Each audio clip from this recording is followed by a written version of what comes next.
네, 오늘 제 네 번째 수업을 시작하겠습니다.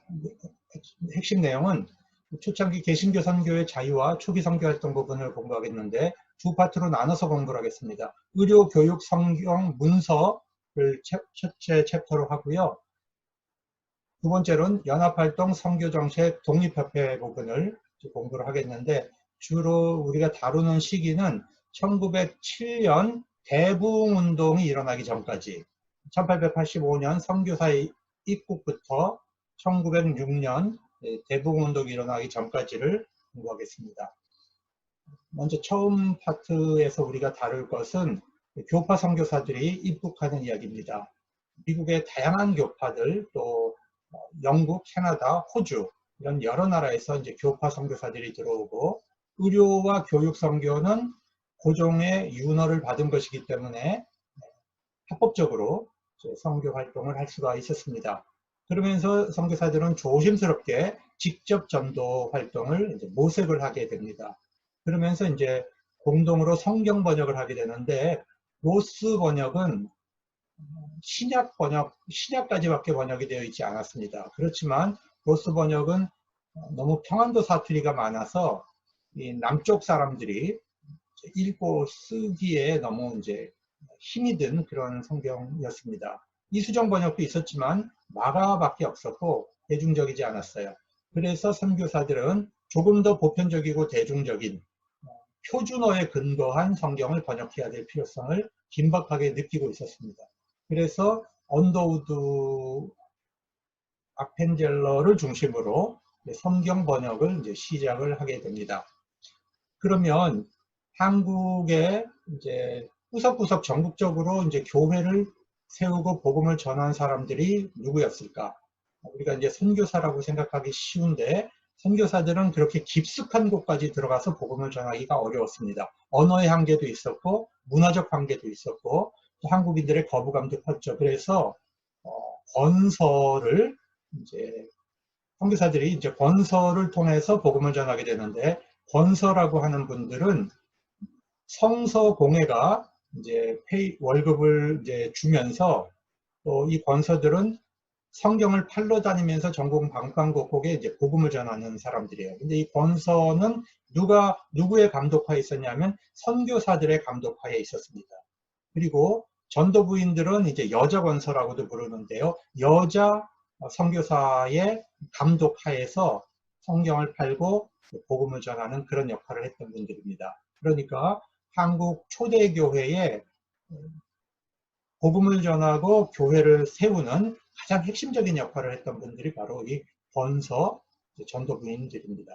그 다음에 이제 문서선교 활동으로서 찬송가, 신문, 잡지, 출판사, 예수교 소회들이 세워지는 과정을 보겠습니다. 알렌이 들어와서 제중원을 수립함으로써 알렌은 최초의 정착해서 거주하는 선교사가 됩니다. 그리고 알렌이 이제 운영했던 제중원은 선교사들이 들어와서 합법적으로 머물 수 있는 공간이 됐습니다. 원래 임금이 사는 이 황성 안에는 외국인들이 거주하지 못하게 되어 있습니다. 그러나 곳에 병원이 있었기 때문에 선교사들이 합법적으로 거주할 수 있는 공간이 확보된 것입니다. 단순히 병원이 아니라 선교 기지 역할을 할 수가 있었던 것입니다. 언더우드하고 아펜젤러는 이제 미국에서 일본으로 가서 일본에 거주하다가 나가사키에서 배를 타고 부산항으로 들어오죠. 모든 외국 선교사들은 일본을 통해서 잠시 쉬었다가 부산항으로 들어옵니다. 그때 부산항에 세관이 있었고요. 또 거기 검역소가 있었습니다. 그래서 반드시 부산항을 거치고 그 다음날 아침에 배를 타고 쟁을포로 들어오게 됩니다. 그렇기 때문에 부활절 새벽 아침에 언더우드와 아펜젤러가 들어왔다. 이거 다 소설입니다. 이거는 불가능한 이야기입니다. 아무리 새벽 일찍 부산항을 떠나도 쟁을포에 들어올 때쯤 되면 점심 때쯤 돼야 들어올 수 있는 거죠. 그러니까 우리가 그 어떤 이야기를 쓸 때 역사적 고증 없이 그렇게 이제 상상을 해서 글을 쓰는 일들이 많았기 때문에 언더우드 아펜젤러가 부활절 새벽에 들어왔다 이런 이야기들을 이제 하는 거죠. 그런데 아펜젤러는 이제 부인이 임신을 하고 있었기 때문에 전국이 무척 지금 어려운 상황이었잖아요. 갑신정변이 일어난 지 얼마 되지 않은 시기입니다. 그래서 미국 공사 입장에서는 전국이 좀 안정된 다음에 들어와라. 아펜젤러 부부는. 그래서 아펜젤러 부부는 다시 일본으로 갔다가 거기서 스크랜튼과 함께, 스크랜튼이 이제 5월 달에 들어오고 아펜젤러와 헤론이 6월 달에 들어옵니다. 그래서 이분들이 전부 정동에 선교 기지를 확보하게 됩니다. 언더우드와 아펜젤러의 모습이죠. 윌리엄 스크랜튼은 이제 의사였고요. 어머니는 이제 교사 신분으로 오는 것이죠. 이화 학당을 세운 분입니다. 언더우드와 아펜젤러도 제중원의 교사 자격으로 들어옵니다. 그러니까 목사와 선교사 신분으로는 들어올 수 없었다는 이야기입니다. 그 다음에 헤로는 우리나라 미국 선교부, 미국 장로교 1호 선교사인데 알렌이 먼저 들어오는 바람에 헤로는 1호 선교사의 이제 지위를 사실은 놓쳤고, 그 후에 헤론이 제중원을 떠난 다음에 제중원 책임자로서 많은 일을 합니다. 성경 번역도 하고요, 순회 진료도 하고 문서 선교 사업도 합니다. 양화진에 묻혀 있습니다. 그 다음에 이제 성공회와 호주 장로회가 들어오게 되는데, 울프라는 아치디콘이라고 하는데요, 대부제라고 합니다. 이분이 한국을 방문했다가 한국에 선교사를 보낼 때가 됐다 판단을 하고 영국의 캔터버리 대주교하고 호주의 성공회에 선교사를 보내달라는 요청을 합니다. 그래서 영국 성공회가 적극적으로 이제 선교를 추진하면서 포르프 주교, 트롤로프 등 사제와 의사를 한국에 파송하게 돼서 이분들이 강화도에 이제 거점을 두고 선교를 합니다. 이것은 성공회가 이제 강화도에 세운 교회인데요. 천주 성전이라고 되어 있죠. 그러니까 토착 문화를 존중하겠다 하는 입장으로 한국적인 건축 양식을 그대로 받아들인 교회를 세운 것입니다. 그리고요, 아까 울프 그 대부제가 호주 성공회에도 편지를 보냈다고 했잖아요. 그래서 호주 성공회 그 목사 한 분이 그 편지를 잡지에다가, 선교 잡지에다가 실었어요. 그것을 이제 헨리 데이비스가 읽게 됩니다. 그리고 한국 선교를 가겠다는 이제 꿈을 꾸게 되는데, 이 청년은 사실은 성공회 소속이었습니다. 그런데 호주 성공회는 인도 선교를 하고 있었고 한국에 관심을 가질 여력이 없었습니다. 그래서 헨리 데이비스는 자기의 그 적을 장로교, 호주 빅토리아 장로교로 적을 옮겨서 멜번에 있는 빅토리아 장로교가 한국 선교를 꿈꾸게 됩니다. 그래서 헨리 데이비스를 스코틀랜드에 가서 이제 신학 공부를 시키고 안수를 해서 한국에 보내게 되는데, 놀랍게도 이 헨리 데이비스가 스코틀랜드에 가서 공부를 할 때에 존 로스 목사가 이제 안식년으로 와 있었습니다. 그래서 존 로스 목사를 만나서 한국에 이미 언더우드라는 선교사가 들어와 있다는 사실도 알게 되고 한국 문화에 대해서 이제 배우게 됩니다. 이런 거 보면 하나님께서 참 놀랍게 준비를 하고 계셨다는 것을 우리가 알 수 있게 돼요. 헨리 데이비스는 굉장히 언어 능력이 탁월한 선교사였습니다. 그래서 멜번 대학교를 다닐 때 이미 히브리어와 헬라어를 이미 다 읽을 수 있는 그런 언어 능력을 갖추고 있었습니다. 그리고 한국에 와서 이제 서울에 들어와서 언더우드와 함께 생활을 하는데, 언더우드는 데이비스가 언어 능력이 너무 탁월하니까 구약 성경을 좀 번역해라. 그리고 나는 신약을 번역하겠다. 그렇게 생각을 하고 있었어요. 그런데 데이비스는 남이 복음을 전하지 않은 곳에 가서 복음을 전하겠다라고 하는 사도 바울의 선교 원리를 가지고 있었기 때문에 자기가 서울서부터 부산까지 선교 여행을 이제 가게 됩니다. 5주, 5달 정도 이제 한국어 공부를 하고 한국말을 어느 정도 할 수 있게 됩니다. 그래서 1890년 3월 달부터 4월 초까지 서울서 부산까지 내려가는데, 부산에 도착하자마자 이제 그 가는 과정이 굉장히 꽃샘추위가 있는 추운 날이었죠. 그러니까 잠도 제대로 못 자고 먹지도 못하고 그러다 보니까 천연두와 폐렴에 걸려서 4월 5일 그 다음날 아침 부활절인데 세상을 떠나게 됩니다. 참 안타까운 일이죠. 그래서 호주 장로교가 이 사실을 듣고 이제 충격을 받았습니다. 도대체 이게 무슨 뜻이냐. 그래서 한국에 더 많은 선교사를 보내야 된다라는 생각을 가지고 선교사를 모집하는데 아무도 자원을 하지 않습니다. 그리고 1년 후에 발라랏에 있는 이제 한 목사님 부부와 거기 여성 청년들 5명이 2차 선교팀을 꾸려서 한국 부산에서 선교 활동을 하게 됩니다. 호주 선교사 데이비스가 한글 공부를 하던 자료입니다.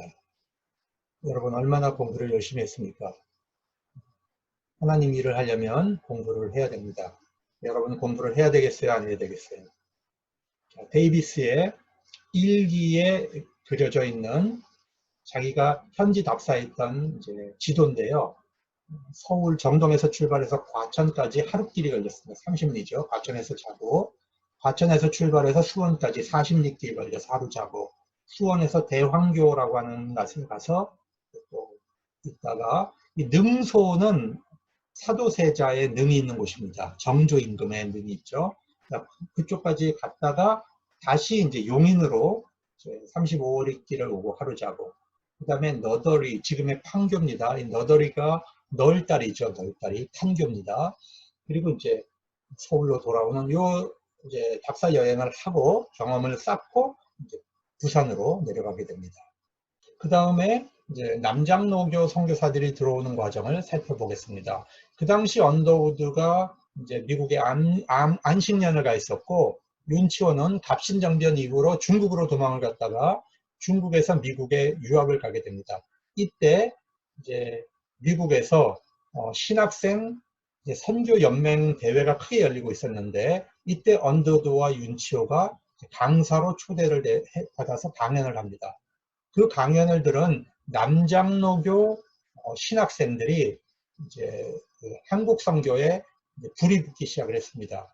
그래서 맥코믹과 이제 유니언 신학교의 몇몇 학생들이 한국 선교를 결심하는데, 언더우드와 이 신학생들이 이제 남부 지역을 순회하면서 이제 한국 선교를 계속 이제 격려하죠.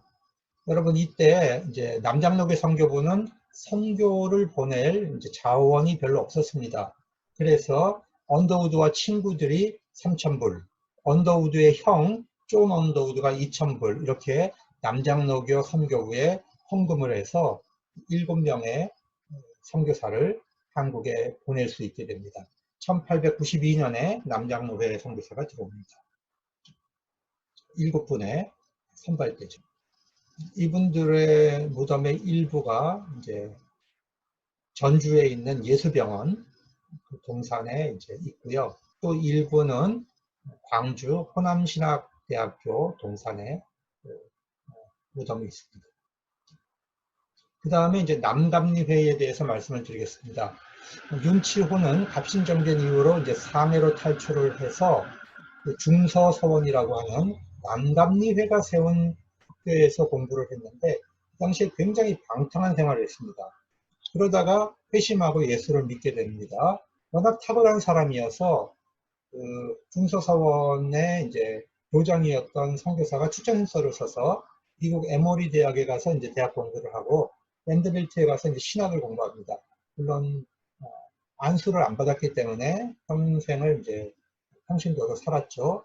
그 후에 우리나라가 이제 조선이 개화 정책을 이제 시도하게 되면서 1895년에 이제 고위 관리로 귀국을 해서 고종 황제의 영어 통역관으로 활동을 이제 많이 하게 되는데, 이때 난감리교가 한국 선교를 이제 해달라는 요청을 윤치호 선생이 하게 됩니다. 그래서 남감리회가 들어옵니다. 1896년이죠.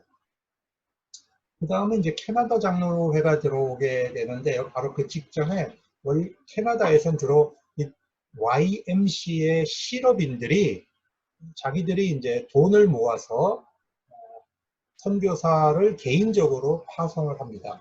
토론토 YMCA에서 이제 게이를 보냈고요. 토론토 실업인회에서 패닉을 보냈고, 토론토 의과대 YMC가 하디를 보냈고, 또 에비슨도 보냈고, 훗날 이제 그 맥켄지도 이제 보내게 되는데, 이분들 중에 게일은 나중에 미국 국장로교 선교사가 되죠. 지원이 이제 끊기게 되니까 미국 선교부 입장에서 새로운 선교사를 받는 것보다는 기존에 한국에 있었던 캐나다 선교사를 미국 장로교 선교사로 받아들인 겁니다. 그 다음에 펜 윅은 독립선교사로 활동을 하고, 하디는 우리가 잘 아는 평양 대복운동의 이제 효시가 되죠. 이분은 이제 감리교, 남감리교 선교사가 됩니다. 에비스는 이제 북장로교 선교사로 들어와서 세브란스 병원을 세우는 큰 일을 하게 됩니다. 자, 게일의 대학 졸업식 때 모습이고요. 이분은 이제 연동교회 담임 목사를 하셨고, 또 한국 YMCA를 만드는 일도 하셨고, 성경 번역에 굉장히 큰 일을 했는데, 이 당시에 이게 이제 호조라고 하는 건데 일종의 통행증입니다. 이것이 없으면 한국에서 여행을 할 수가 없는데, 이 호조에는 자기가 다닐 수 있는 거주지가 명시되어 있습니다. 예를 들면 이제 서울 경기 지역만 허락을 받으면 이 사람이 이제 전라도 지역을 갈 때는 호조를 또 새로 발급을 받아야 되는 거죠. 이런 식으로 서양인들이 마음대로 다니지 못하게 이렇게 임시로 다닐 수 있도록 해주는 발급증이 호조입니다. 캐나다에서 온 맥켄지는 정말 그 민중적으로 살았습니다. 한국인들하고 똑같이 먹고 똑같은 곳에서 살았어요. 맥켄지가 살다가 죽은 집인데, 이런 이제 캐나다 선교사들의 특징이에요. 캐나다 선교사들은 굉장히 민중적으로 삽니다. 그런데 이제 맥켄지가 굉장히 소래교회, 황해도 소래교회를 이제 섬기면서 이제 활동을 했는데, 너무 헌신적으로 살았기 때문에 이 당시에 동학도들이 지나가면서 맥켄지의 삶에 감동을 받아서 교회에 손해를 끼치지 않고 오히려 헌금을 해서 소래교회가 세워지는데 도움을 줬다는 얘기까지 나올 정도로 맥켄지는 훌륭한 선교사인데, 여름철에 이분이 이제 정신착란을 일으켜서 권총으로 자기 머리에다가 이제 쏘게 됩니다. 그렇게 해서 이제 세상을 떠나는데 안타까운 죽음은 죽었죠. 그래서 소래 교인들이 미국 이제 캐나다 장로교에 편지를 써서 한국에 이제 맥켄지가 이렇게 이제 세상을 떠났는데 장로교에서 선교를 해달라. 그렇게 해서 캐나다 장로교 선교회가 공식적으로 이제 한국에 오게 됩니다. 이분이 이제 일기에, 한국에 오기 전에 남긴 일기에 이런 얘기가 있습니다. 이제부터 조선은 내가 선택한 육친의 나라다. 하나님 나로 하여금 당신의 영광을 위하여 오래오래 그 일터에서 일하며 살게 하소서.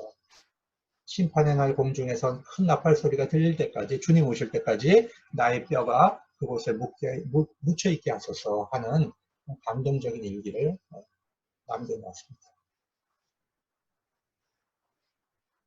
자, 그 다음에 침례교 계통의 선교회는 이제 어떻게 들어왔냐면요, 미국에서 그 엘라딘이라고 하는 그 소녀가 이제 일찍 세상을 죽으니까 그 부모들이 자기 딸의 죽음을 기념하면서 선교회를 조직합니다.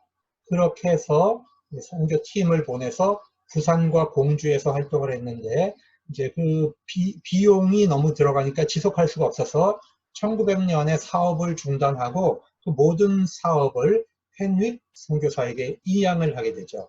그래서 펜윅은 독립적인 선교사로서 대한기독교회라고 하는 교회를 세우고 활동을 하는데, 우리가 이제 나라가 대한이라는 이제 나라가 없어지잖아요. 일본 사람들에 의해서.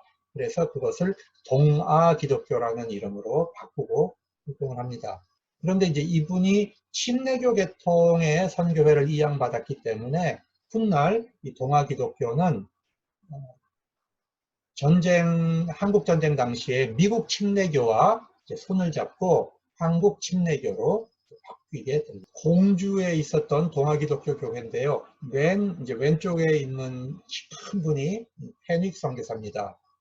그런데 그러다 보니까 이제 이 침례교회는 이 충청도를 중심으로 이제 활발하게 선교 활동을 하게 되죠. 그래서 침례교 신학대학도 지금의 이제 충청도 지역에서 침신대학이 이제 세우게 되는 것입니다.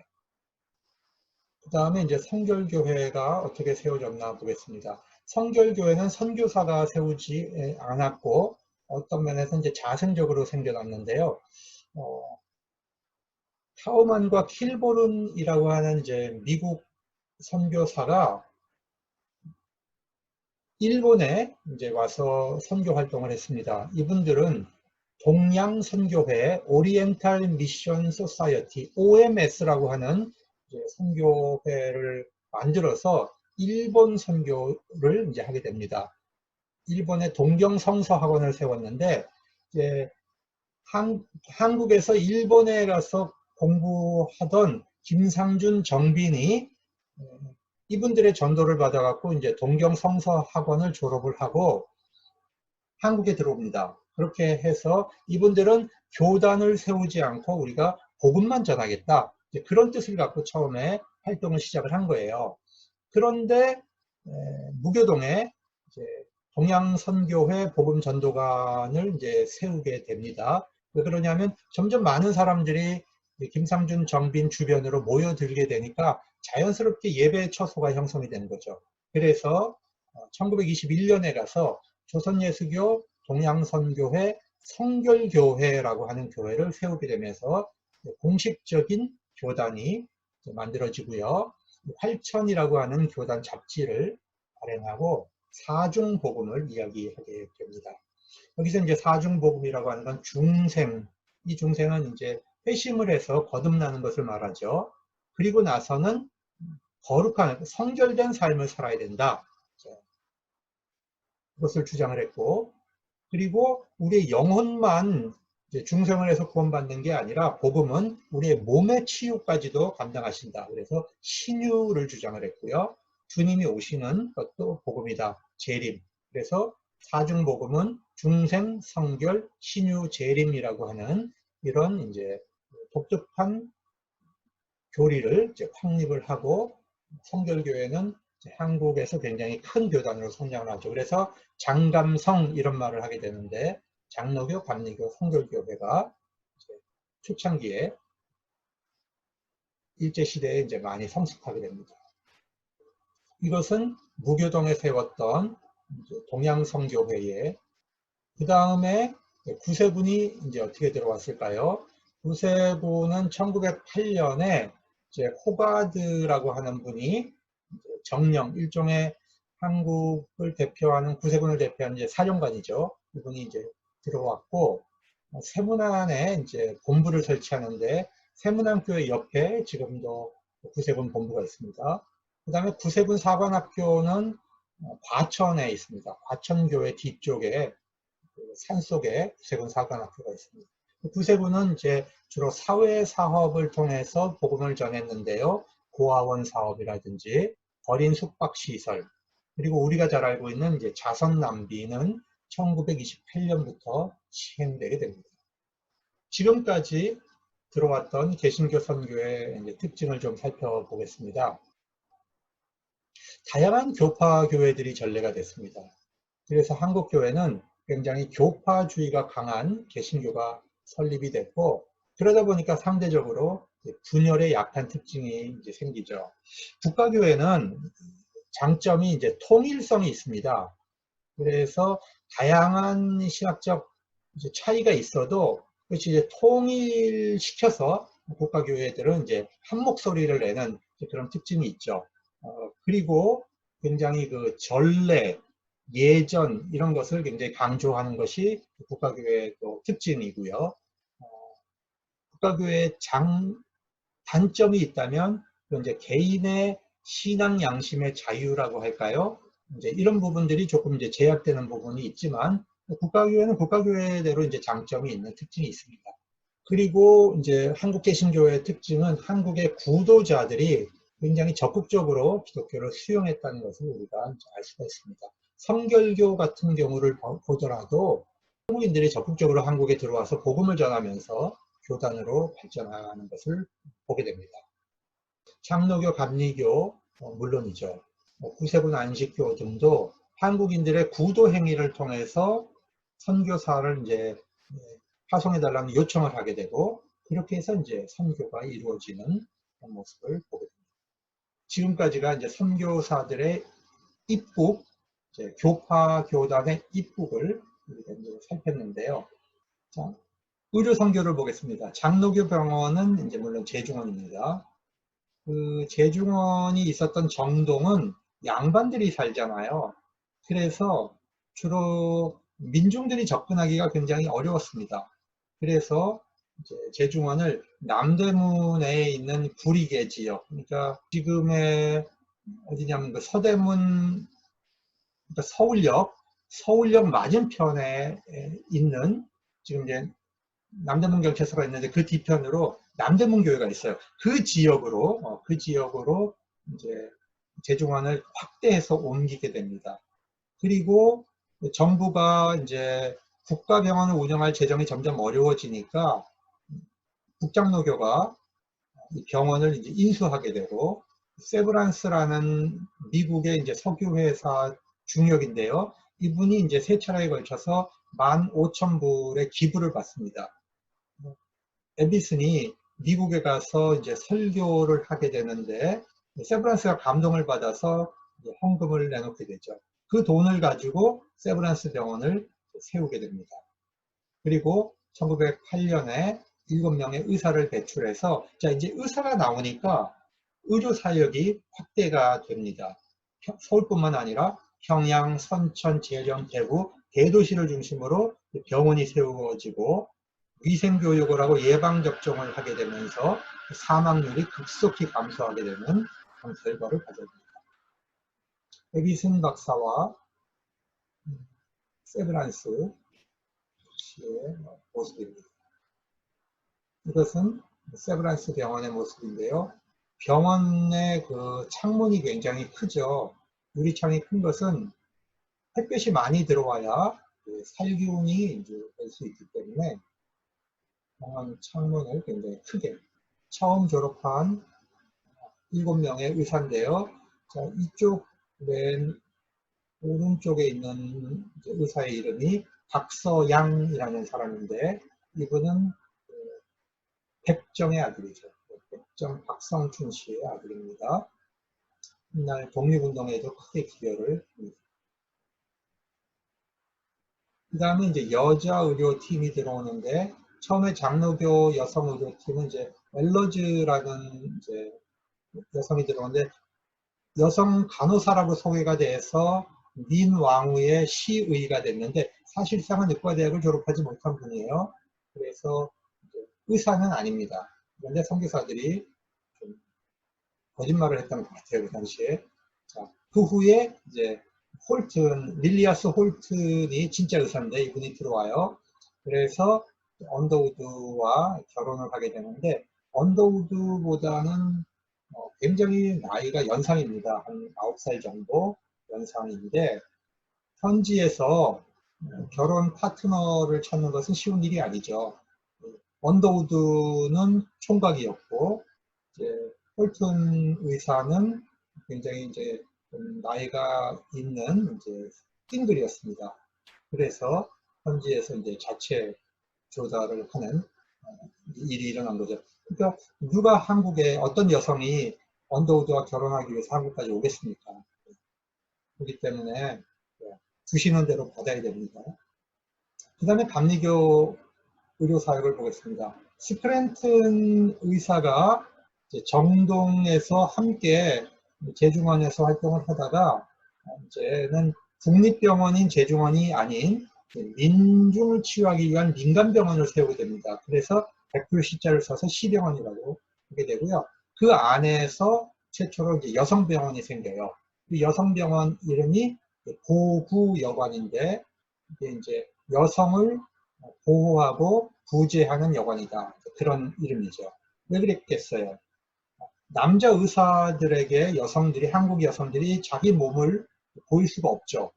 그러다 보니까 여성들을 치료하는 일이 굉장히 시급해져서 여자 의사를 데려오고 여성 병원을 세우게 된 겁니다. 이런 거 보면 감리교 쪽은 보다 더 그 문명화, 그 다음에 조금 더 민중적인 입장, 이런 쪽으로 선교를 선택했던 것 같고, 장로교는 보다 이제 복음화, 교회를 좀 더 확대하고 직접 전도를 더 확대하는 그런 쪽으로 이제 선교 정책을 취하게 됩니다.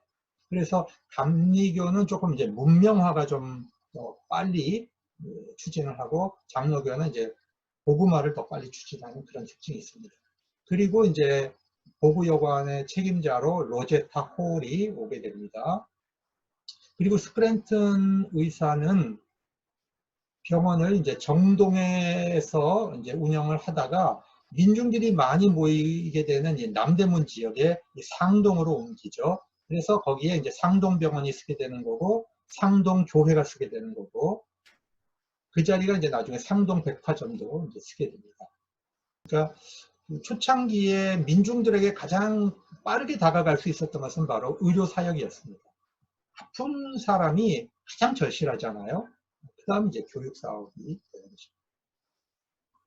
스크랜튼이 세웠던 시병원입니다.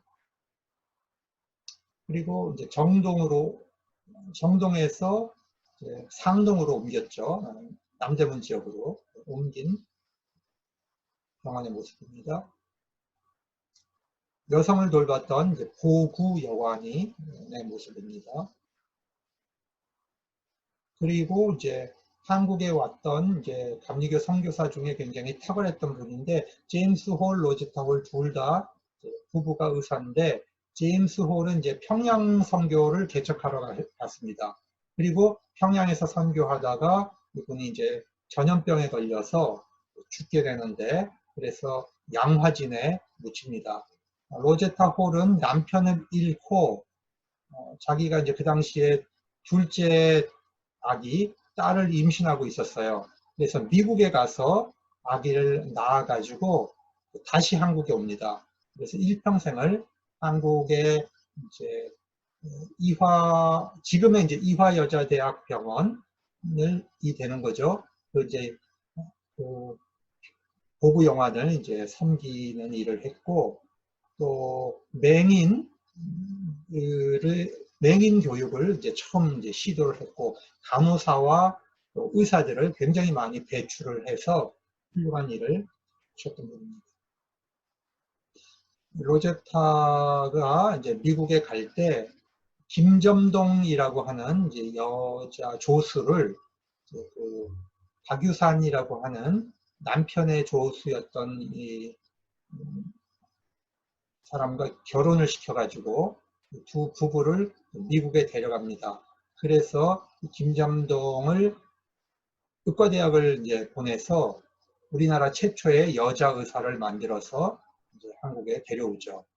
그런데 그 이제 김점동의 이름을 남편 이름을 따서 이제 박에스더라고 불렀는데, 이 박에스더가 한국에서 열정적으로 일을 하다가 폐결핵에 걸려서 죽어요.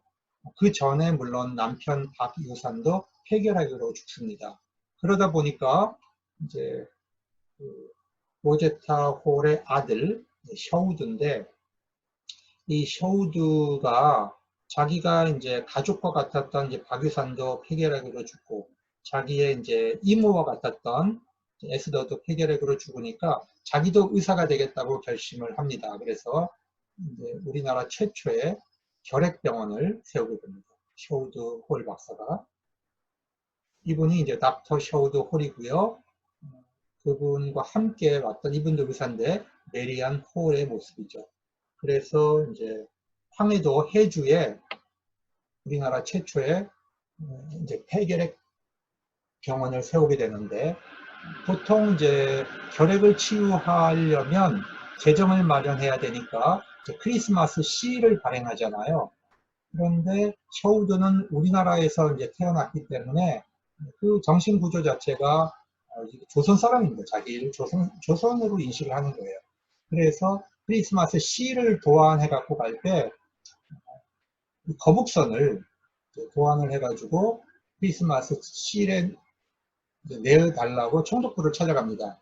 그러니까 1930년대 총독부가 어떻게 이순신 장군의 거북선을 가지고 크리스마스 시를 발행하겠습니까? 당연히 거절했죠.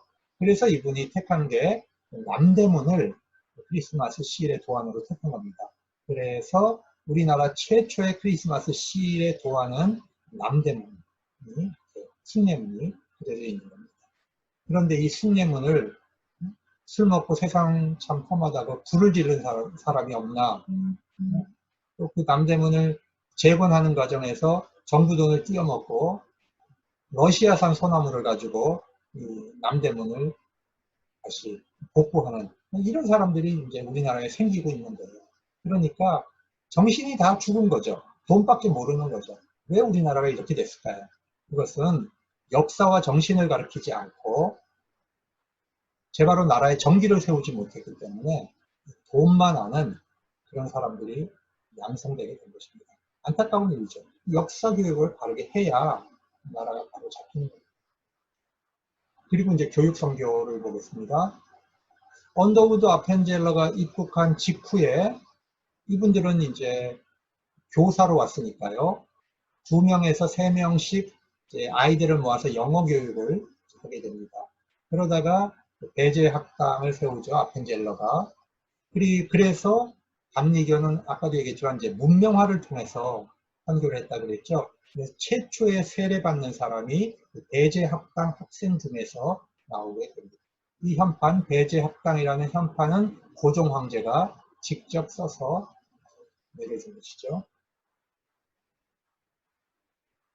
아펜젤러와 학생들의 모습입니다. 1887년이면 아주 초기죠. 자, 언더우드는 처음에 고아들을 모아서 이제 보살피기 시작을 했습니다. 그런데 이 고아 아이들이 잘하잖아요. 그러니까 그 고아 아이들을 공부시키기 위해서 자연스럽게 이제 학교가 만들어지는 겁니다. 그래서 이제 예수교 학당, 언더우드 학당 이렇게 부르다가 이제 교장을 밀러 선교사가 맡을 때는 민노아 학당 뭐 이렇게도 이제 부릅니다. 그러다가 이것이 나중에 이제 경신학교로 발전하게 됐고, 경신학교에서 이제 중등교육을 마친 아이들이 이제 고등교육을 받아야 되는 상황이 되잖아요. 그래서 언더우드는 연희 전문을 이제 서울에 세워야 되겠다 이렇게 생각을 하게 된 겁니다. 이게 언더우드가 처음 시작했던 고아원입니다. 이 고아원이 이제 학교로 발전하게 되는데요. 이 언더우드 학당에서 김규식, 안창호 등 지도자들을 배출하게 되는데, 김규식 씨는 원래 우리나라 귀족 가문의 아들이었는데 전염병으로 부모가 이제 죽으면서 천의 고아가 됩니다. 그런 것을 이제 언더우드가 데려다가 보살피면서 자기의 이제 양자를 삼아요. 그래서 김규식 선생님은 이제 영어가 굉장히 이제 능통하게 되죠. 어렸을 때부터. 그래서 이제 임시정부, 상해 임시정부의 외무부 장관직을 맡게 되는 일을 하게 됩니다. 안창호는 이제 물론 이제 평양에서 태어났는데 서울에 왔을 때 언더우드 학당에 와서 공부를 하죠. 영학교의 모습을 보겠습니다. 아까 스크랜턴 대부인이 이제 이화를 세웠다고 했죠. 그 엘러즈, 의과대학을 다니다가 왔던 엘러즈는 정동의 여자 학생들을 모아서 가르쳤어요. 그래서 그것을 이제 정동여학당이라고 했는데, 이게 이제 나중에 발전해서 정신학교, 정신중고등학교가 됩니다. 초창기의 여학생들은 주로 그 신분이 굉장히 민중들이었습니다. 고학, 과부, 첩 이런 소외계층이었죠. 양반 가문의 그 딸들을 외국인이 운영하는 학교에 보내지 않겠죠, 당시에. 그래서 이 기독교 학교는 선교사들에게는 복음화의 중요한 이제 도구가 됐지만, 우리 민족의 입장에서 보면은 이 미션 스쿨을 통해서 계몽운동의 선구자들, 민족운동의 선구자들을 배출하는 그런 이제 요람 역할을 하게 된 것입니다. 초기 이화 학당의 모습입니다. 메리 스크랜튼이 세웠죠. 평양에 있는 숭의 여학교의 모습입니다. 평양에는 이제 숭실 숭의 장로교 학교가 그렇게 있었습니다. 그 다음에 성경 번역 사업을 보겠습니다. 하나님의 말씀을 토착 문화로 바꿔내는 것이 바로 성경 번역이기 때문에 복음을 토착화하는 작업, 성경 번역은 정말로 힘든 작업입니다. 그런데 아까도 얘기했지만 로스 성경을 이제 쓸 수가 없어서 1887년에 이제는 본격적으로 한글 성경을 다시 번역을 하자. 그것을 이제 언더우드가 중심이 돼서 언더우드 아펜젤러 스크랜튼을 중심으로 이제 번역위원회가 조직이 됐고, 그러다가 이제 1893년에 가서 이게 이제 확대가 됩니다. 확대가 돼서 여기 보시면 언더우드 아펜젤러 스크랜튼 게일, 자, 이분들은 언더우드는 이제 북장로교, 아펜젤러는 이제 미국 감리교, 스크랜턴도 감리교, 게일은 이제 캐나다 쪽에서 오신 분인데 이제 북장로교로 들어왔죠. 트롤로프는 성공회 선교사입니다. 레널즈는 남장로교 선교사입니다. 이렇게 해서 장로교, 감리교, 성공회 선교사들 중에 가장 이제 지적이고 탁월했던 사람들이 모여서 성경 번역위원회를 조직을 하고 활동을 합니다. 이 번역 원칙이 굉장히 재밌는데, 선교사 한 분에게 이제 조사 한 사람을 이제 붙입니다. 한국인 조사죠.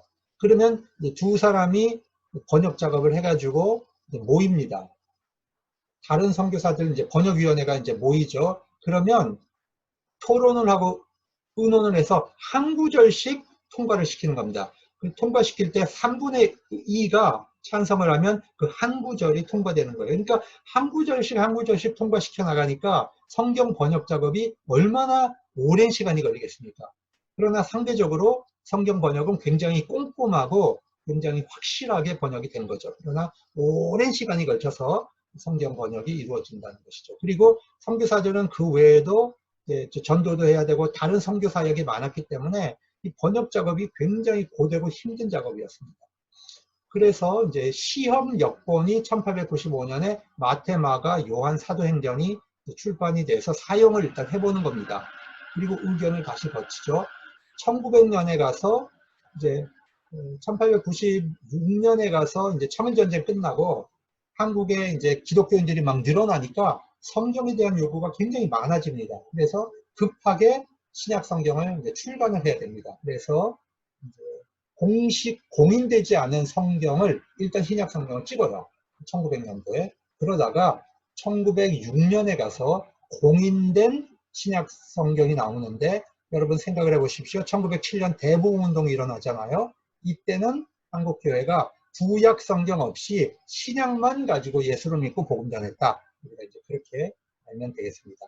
그리고 1910년에 구약이 완전히 번역이 됩니다. 그래서 신약과 구약을 합쳐진 성경 전서가 1911년에 나옵니다. 이 성경을 우리가 구역 성경이라고 하는 겁니다. 구역. 그리고 한 1937년에 가서 언어가 굉장히 바뀝니다. 일제치하에서. 그래서 이제 성경을 다시 개역을 해야 될 필요성이 생겼죠. 그래서 1937년에 가서 개역 성서가 나오죠. 우리가 쓰고 있는 성경은 어떤 것입니까? 개역을 계속 개정해서 쓰는 거죠. 그래서 우리가 개역 개정판 성서를 우리가 지금도 쓰고 있는 겁니다. 1937년도에 개역이 나왔고요. 1911년에는 구역이다, 이걸 기억하세요. 그런데 여기서 중요한 것은 1911년은 우리가 나라를 뺏긴 지 바로 직후입니다. 일본 사람들에게. 우리는 나라를 뺏겼지만 우리는 우리 나라를 위해서 한글로 된 신구약 성경을 한국교회가 내놓을 수 있었다는 것은 굉장한 의미가 있습니다. 이것은 우리가 한국어를 보급해서 문맹을 깨치는 역할을 할 수가 있었고요. 한글로 성경을 읽다 보니까 우리의 언어를 일본 사람들이 뺏어가려고 할 때 교회는 그 한글을 뺏기지 않게 되는, 그러면서 우리나라의 언어를 지키는 중요한 역할을 하게 된 겁니다. 자, 신약은 이거는 이제 임시판으로 한 거예요. 임시. 이거는 이제 대한 광무 때니까 아직 나라를 뺏기기 전이고요. 이 구약 전서는 11년으로 돼 있죠. 그러니까 대일본 명치 이렇게 되죠. 그러니까 일본 사람들의 연호를 쓰게 됩니다. 나라를 뺏길 때입니다. 1911년에 나왔고요. 이건 구역이라고 했습니다. 자, 그러다가 이제 개혁을 하는데 맞춤법에 맞춰서 이제 개혁을 1937년에 하게 되는데 이때 조선어 학회가 있었어요. 조선어 학회가 한글 맞춤법을 1932년도에 이제 완성을 합니다. 그래서 한글 맞춤법에 맞춰서 좀 성경을 번역해 주십시오 하고 우리 한국 총회에다 요청을 하는데 그걸 거절합니다. 왜? 어른들이 자기들이 써왔던 방식대로 쓰는 게 좋은 거예요. 한글 맞춤법에 맞춰서 써줘야 이 한글 발전에 기여할 수 있는데 자기가 써왔던 것을 이제 고집을 하고 또 소위 전통이라는 이름으로 한글을 맞춤법에 맞춰서 개혁하는 것을 반대하게 됩니다. 그래서 한글 맞춤법에 맞춰서 개혁을 하게 되는 게 1952년 전쟁통에 이제 번역이 된 거죠. 그러니까 생각을 해보십시오. 근 30년 가까이 맞춤법에 맞춰서 발행된 성경을 쓰지 못했다는 겁니다. 이거는 후대 사람들에게 자기 후손들에게 더 좋은 성경을 줘야 되는데 그런 사고를 하지 못하고 자기들이 편한 것을 선택하는 이 올드 제너레이션의 구태가 한글 성경 발전을 가로막은 겁니다. 우리가 항상 이것을 생각해야 됩니다. 자기 이익보다는 미래를 위해서 자기의 편리함을 이제 포기해야 되는데 그런 진취적 사고를 하지 못했던 그런 역사가 있었습니다.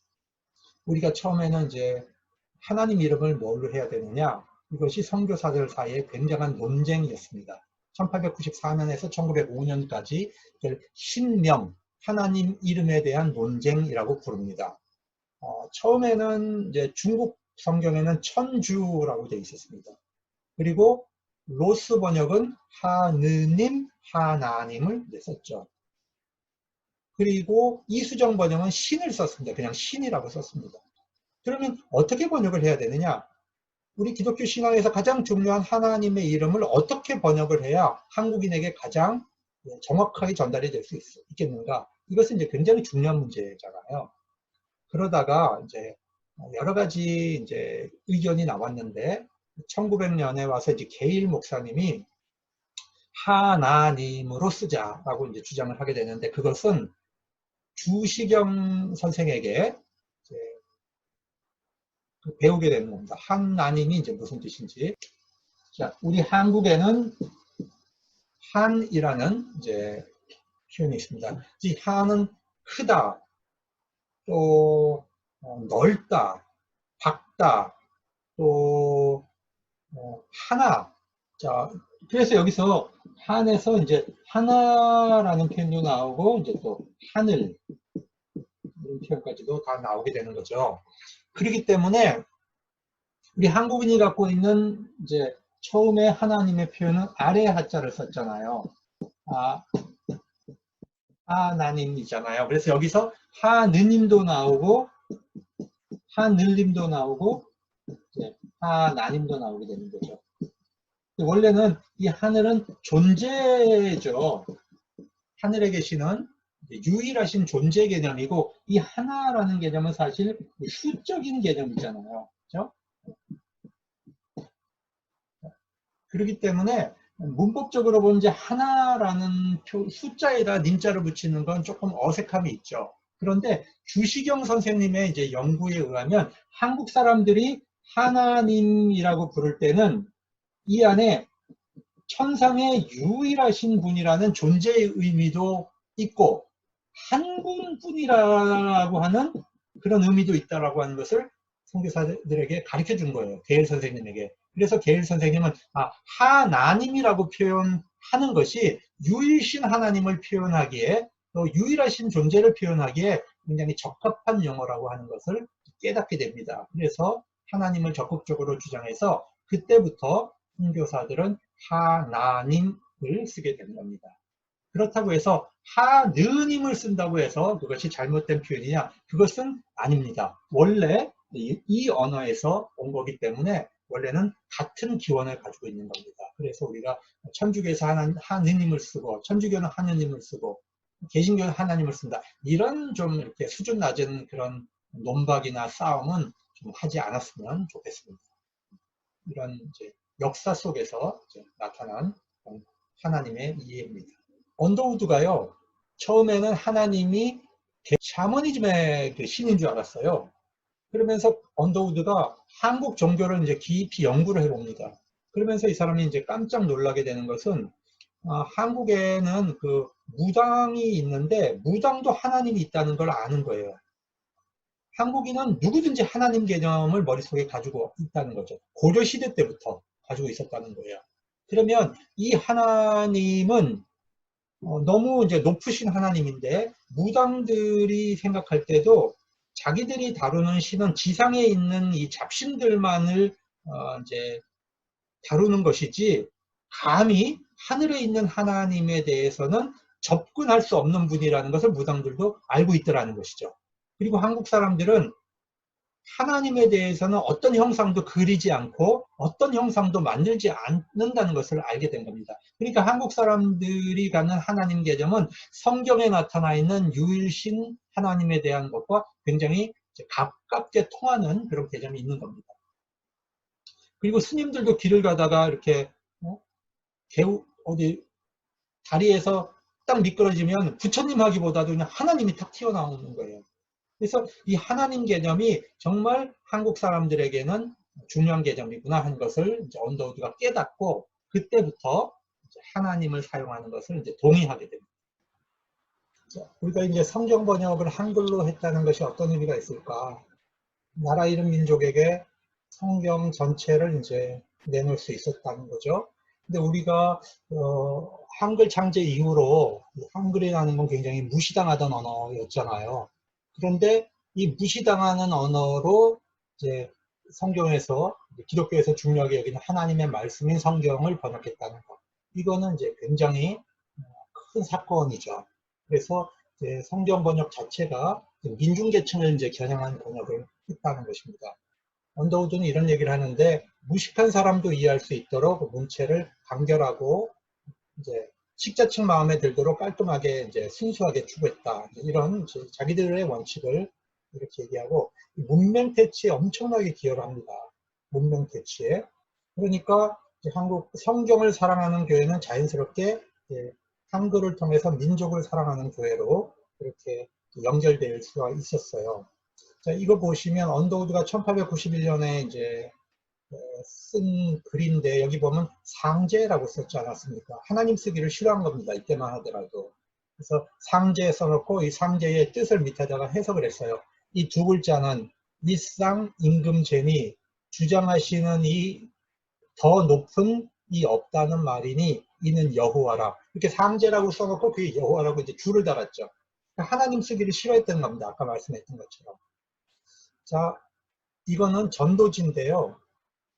전도할 때 처음에 이제 가서 한글을 가르쳐 주는 거예요. 한글 모르는 사람에게 기역, 니은, 디귿, 리을, 미음, 미읍, 시읒 그 다음에 이음까지 해놓고 각야, 거겨 이렇게 읽히는 거죠. 그리고 나서 자, 우리 이거 한번 읽어봅시다. 그리고 옆에 이렇게 돼 있죠. 하나님이 우리를 내셨나니라. 이렇게 이제 이렇게 되는 거죠. 그러면 이 정도 글 같으면 내가 한 30분이면 금방 배워요. 한글이 쉬워가지고. 이렇게 해서 한글을 깨치고 예수를 믿게 하는 거죠. 그러니까 자, 번역자 회의 모임입니다. 네. 선교사가 한 명의 조사식을 이제 한국 학자 조사들을 이제 같이 있었다 그랬죠. 자, 이렇게 해서 세 팀이 모인 거고요. 예.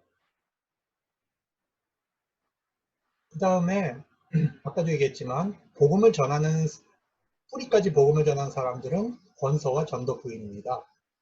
왜냐하면 선교사들은 그렇게까지 깊숙이 들어갈 수가 없었어요. 한국 사람들의 마음속에. 그리고 이렇게 권서들이 복음 전해서 교회 공동체를 설립하고 세례 받을 때에 이제 선교사 목사를 데리고 가는 거죠. 그러면 선교사는 보고서에다가 KC, 미스터 K와 함께 내가 어디에 교회를 세웠다. 이렇게 보고를 하게 되는 거죠. 그러니까 모든 교회 개척의 공로가 선교사의 공로가 돼버리는 겁니다. 그러나 사실상은 그 기초를 만드는 모든 작업은 권서와 전도부인들이 하는 겁니다. 그리고 안방에는 남정네들이 절대 못 들어갑니다. 한국 사회 안에서. 오직 안방에는 누구만 들어갑니까? 전도부인만 들어갔습니다. 여성들만 들어갔습니다. 이제 권서가 전도하는 모습이고요. 이건 이제 전도부인인데요. 제가 이 사진을 보고 이제 굉장히 기뻤던 것은 성경을 파는데 성경은 반드시 돈 주고 팔아야 됩니다. 안 그러면 그거는 벽지를 바르거나 종이가 귀할 때에서 화장지 혹은 불쏘시개를 쓰게 집니다. 성경을 그렇게 하면 안 되잖아요. 그래서 파는 거예요. 근데 시골 안악내들이 성경을 살 현찰이 어디 있습니까? 없죠. 그래서 이분들은 시장 가서 장 서면 시장 나가서 이제 물건을 자기들이 뭐 팔고 물물 교환하는데 이 전도부인에게 물건을 주고 그 성경을 받는 거예요. 그러면 전도부인은 그 물건을 받아 갖고 와서 자기 월급에서 그 가격을 가격을 제하는 거죠. 이런 식으로 해서 성경이 보급된 거예요. 그런데 제가 그 사실은 알고 있었는데 증거가 없었는데 제가 성서공회의 그 잡지에서 이걸 본 겁니다. 코리안 바이블 우먼 하고 이렇게 딱 나왔어요. 제가 이걸 딱 보는 순간 이 전도부인은 사악하고 무말랭이를 받았구나. 성경을 팔고. 그걸 제가 딱 알 수 있었던 겁니다. 그러니까 역사는 아는 만큼 보이는 거죠. 네. 그 다음에 문서성교를 보겠습니다. 자, 감리교가 이제 먼저 찬송가를 내놔요. 1892년. 자, 이때 이것이 가능했던 건 1890년 이후에는 예배가 그렇게 탄압받지 않았다는 것을 반증하는 겁니다. 그 전까지만 해도 찬송가를 마음대로 부를 수 없었기 때문에 찬송가를 만들 이유가 없었죠. 그러나 이제부터는 예배가 탄압받지 않게 됐다는 걸 의미하는 거죠. 감리교가 먼저 찬미가를 만들고 장로교는 북쪽에서 찬양가가 나오고 남쪽에서 1895년에 찬성시가 나와요. 그러니까 장로교 안에는 북쪽과 남쪽이 지금 서로 북쪽 언어로 이제 찬양가가 이제 나오는 겁니다. 그러다가 1908년에 이제 장감이 합쳐져서 통합 찬송가가 나오는데 이거 굉장히 의미가 있죠. 여러분 1907년부터 대부흥운동이 일어나죠. 그러니까 평양 부흥운동이 전국으로 확산되면서 에큐메니칼 연합사업도 확대된다고 하는 것을 우리가 기억을 해야 돼요. 이 부흥운동을 통해서 교파 의식과 그 경계가 상당히 무너진 겁니다. 그래서 선교사들 사이에 활발한 연합활동이 이루어지면서 찬송가를 1931년까지 같이 갔고 1930년대 가서 장로교가 좀 패권을 좀 부립니다. 그래서 이 신학적 차이를 굉장히 강조하고 이 패권을 부리는데 이러면서 감리교 찬송가와 장로교 찬송가가 분열되게 됩니다. 네. 그리고 해방 이후에 이제 합동 찬송가가 나와요. 장감 성결교가 같이 운영을 하다가 1953년에 이제 고신이 분열되잖아요. 그러니까 고신은 우리는 우리끼리 찬송가 찍을 거야. 그리고 이제 신편 찬송가를 해갖고 이제 쓰는 겁니다. 그러다가 1959년에 합동과 통합이 분열되죠. 합동과 통합이 분열되니까 합동은 고신과 연합을 해서 새 찬송가를 이제 씁니다.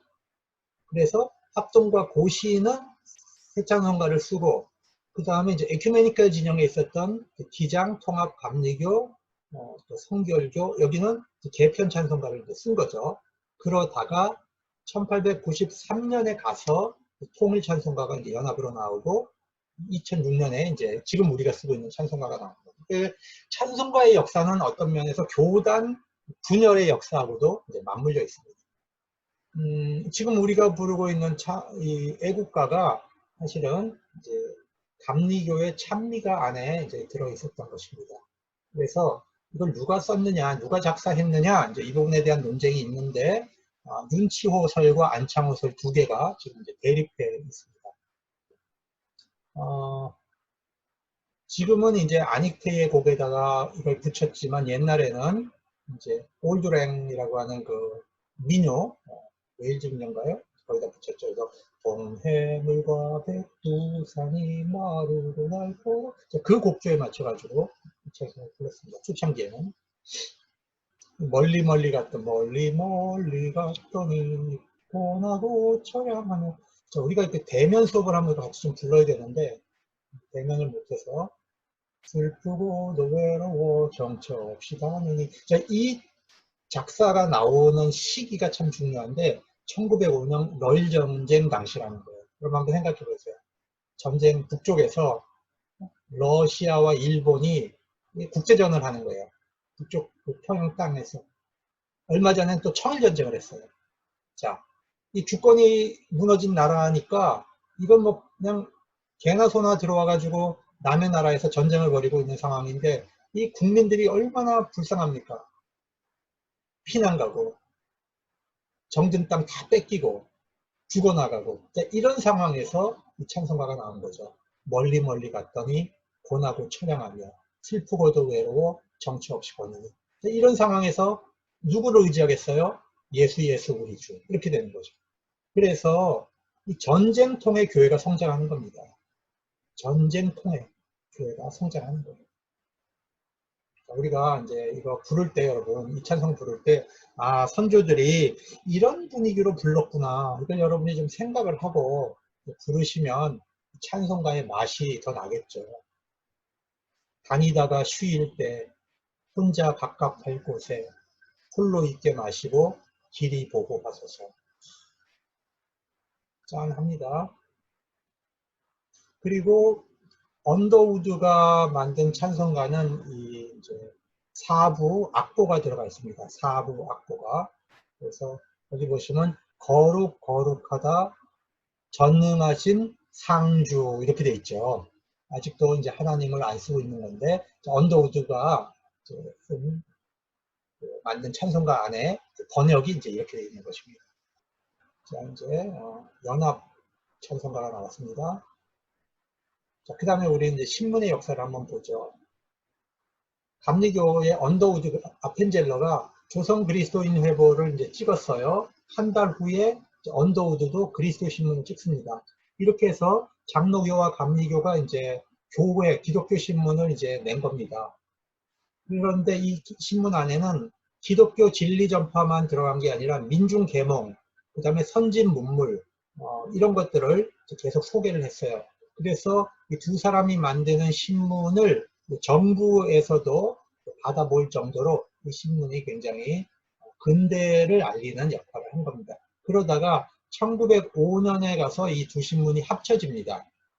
에큐메니컬 운동이 지금 이제 이루어지는 거죠. 1905년부터 장감 연합이 굉장히 활발해진 겁니다. 그러다가 이제 1907년에서 예수신보가 나오는 이것도 이제 연합 신문이죠. 그런데 1910년 우리가 이제 나라 뺏긴 이후부터는 장감이 각각 따로 신문을 내다가 1915년부터 이제 연합신문을 냅니다. 이게 그 기독신보예요. 이게 굉장히 중요합니다. 이 안에는 근데 이 신문의 사장이 선교사 이름으로 돼 있었기 때문에요. 일본 사람들이 이건 마음대로 이제 투차지를 못했습니다. 그러다 보니까 이 기독신보 안에 굉장히 이제 한국인으로서는 받아보기 어려운 정보들이 많이 들어가 있었던 겁니다. 예를 들면 이제 독립운동하는 이야기도 들어가 있고요. 굉장히 객관적인 보도가 많이 들어가 있습니다. 굉장히 한국 교회사에서 중요한 자료입니다. 그러다가 아까도 말씀드렸지만 장로교와 감리교의 그 신학 싸움이 1930년대에 일어난다 그랬죠. 그래서 여기 보면 장로교는 종로시보를 내고 감리교는 감리회보를 내서 에큐메니컬 사업이 여기서 깨져나가는 겁니다. 아펜젤러가 만든 신문인데요. 순한글을 썼어요. 순한글. 그 다음에 새로 쓰기를 했습니다. 이거는 언더우드가 만든 장로교 신문입니다. 그리스도 신문. 그리고 이거는 이제 기독신보, 연합신문이 장감 연합신문에서 나온 겁니다. 그 다음에 이제 잡지가, 영문 잡지가 감리교회 3개 있었고 장로교회 하나 있었는데 이거를 합쳐서 코리아 미션 필드라고 하는 이제 연합 잡지가 나오는데 1905년부터 선교사들이 쫓겨나가는 1940년까지 굉장히 중요한 모든 선교사들의 자료가 여기에 다 들어있습니다. 그래서 한국교회에서 공부하는 분은 코리아 미션 필드를 반드시 이제 봐야 논문을 쓸 수 있습니다. 출판사인데요. 이건 대제학당입니다. 왼편이 대제학당 이제 교사고요. 오른편이 출판사입니다. 이 올린거라고 하는 감리교 선교사가 이제 문명화를 추진하는 과정에서 문서 활동을 활발하게 지원하기 위해서 한문, 한글, 영어 이 3개의 언어로 출판을 담당해서 산문 출판사라고 불렀고요. 여기서 이제 그 유명한 독립신문, 그 영문 자료들 이런 것들을 여기서 다 출판을 한 겁니다. 그리고 오늘날에 우리가 이제 대한기독교 서회가 있는데요. 그 대한기독교 서회의 출발이 예수교 서회라고 하는 것이 그 서회가 종로 2가 자리에 있었죠. 이게. 그리고 이제 우리나라에서 최초로 번역된 서구 소설이 철로역정입니다. 근데 이 철로역정을 누가 번역했느냐 하면 게일 목사님이 연동교회 다ним하던 게일 목사님이 번역했는데 이 게일 목사 이 책이 지금 이제 3권밖에 안 남아 있어요. 우리나라. 근데 여기서 재밌는 것은 게일 목사님이 사파를 그릴 때 한국인 화가 김중근이라고 하는 분에게 사파를 그리도록 해서 너무 이제 기독교 문화의 이제 토착화를 하는 작업을 한 거죠. 기독교 그림이 한국 토착적 그림이 나오기 시작한 겁니다. 이 그리면 이제 기독교인이 길을 가다가 한눈을 팔아서 이제 구덩이에 빠졌는데 그걸 이제 같은 기독교인이 건져주는 거죠. 그런 모습인데 이거는 논두렁에 빠진 걸로 이제 그림을 그린 거죠. 그러니까 조선 사람들은 이 그림을 보는 순간 이게 어떤 상황이라고 하는 것이 눈에 딱 들어오는 거죠. 이렇게 문화적 토착화가 시작이 됐다는 의미에서 굉장히 의미가 있는 그런 이제 작품입니다. 이거 보시면 이제 기독교인이 복음을 받고 복음을 전도를 받고 길을 떠나는 거죠. 기독교가 전도의 계도를 받다 이렇게 돼 있죠. 여러 개의 그림이 있지만 그 중에 몇 개만 소개를 하면 자, 오른편에 기독교가 십자가 앞에 가서 죄짐을 이제 벗어 던지고 흰 옷을 갈아입었다. 그런데 여기서 재밌는 건 천사가 등장하는데 우리나라의 그 선녀를 지금 그려놨잖아요. 그러니까 도교적 개념으로 표현한 거죠. 이거 한 편만 가지고도 설교가 나옵니다. 여러분 우리 교회 한국 교회 이제 여러 기독교인들이 많은 고민을 안고 교회에 오잖아요. 교회 와서 기도 열심히 하고 교회 밖을 나갈 때는 그 고민을 다시 시작합니다. 죄짐을 짓고 왔으면 벗어놓고 나가야 되는데 다시 메고 나가는 거죠. 십자가 앞에 나오면 죄짐을 풀어야 돼요. 근심의 짐도 풀고 털고 벗고 그리고 가벼운 마음으로 나가야 되는데 우리가 믿음이 없어가지고 그렇게 눈물 찔찔 짜고 기도하고 나갈 때는 똑같은 고민을 또 시작하는 거. 그러지 말아야 되겠죠. 자, 왼편을 보시면 이거 한 편 갖고도 설교가 나와요. 자, 기독교인이 어떤 방을 들어갔는데 그 하인이 열심히 쓸고 있는 거예요. 막 먼지가 펄펄 날리는 거예요. 문을 닫아놓고 쓰니까. 그런데 이제 주모가 들어와서 물을 쫙 뿌리고 쓰니까 깨끗해지는 거죠. 이게 무슨 뜻입니까? 모르니까 이 기독교인을 인도하던 그 인도자가 그렇게 얘기하는 거죠. 이게 바로 성령의 역할입니다. 왜? 우리 안에 죄가 많은데 우리가 아무리 회개하려고 발버둥 쳐도 이 죄가 씻겨지지 않는데 성령님이 우리를 씻어주셔야 우리 마음이 깨끗하게 씻기는 겁니다. 이렇게 설명을 해주는 거죠. 그러니까 그림 하나를 가지고 이 복음의 진리를 표현해내는 김중근의 그 많은 작품은 외국에 굉장히 많이 있습니다. 한국에는 별로 없고 외국에서 작품전이 많이 열리는데 아마 이제 학자들의 생각으로는 외국 선교사들이나 또 외국 사람들이 누가 왔을 때 김중근의 작품을 선물로 많이 주지 않았나. 그래서 외국에 김중근 화백의 작품이 많지 않은가 이런 생각을 합니다. 여러분 그 인터넷에 김중근이라고 한번 쳐보세요. 그러면 그림이 나옵니다. 한국인들이 이제 자체적인 기독교 이제 작품들을 이제 써내기 시작합니다. 이 파혹이라고 하는 것은 의심을 깨트리고 선으로 전진해 나가자 이런 뜻이죠. 해탈론, 이 해탈하는 짐승은 이제 한국인들을 게으르게 만드는 짐승인데 이 해탈을 이겨야, 해탈과 싸워서 이겨야 한국인들이 깰 수 있다 이런 의미로 길선주 장로님이 쓴 거죠. 이 사진이 굉장히 중요한데 감리교의 최병헌 목사님인데 이분은 이제 유학을 공부하던 분이에요. 그래서 이분이 이제 쓴 성산명경이라고 하는 이제 그 소설 같은 건데 이게 뭐냐 하면 자기가 꿈을 꿔요. 꿈을 꾸면서 그 어떤 종교 간의 대화를 하는 거예요. 그 학을 타고 있는 저 위에 있는 사람은 이제 도교를 나타내는 대군이고요. 진도는 이제 이렇게 그 낚시하고 있는 이제 유학자고요. 그 다음에 원각은 지금 이제 승려고요.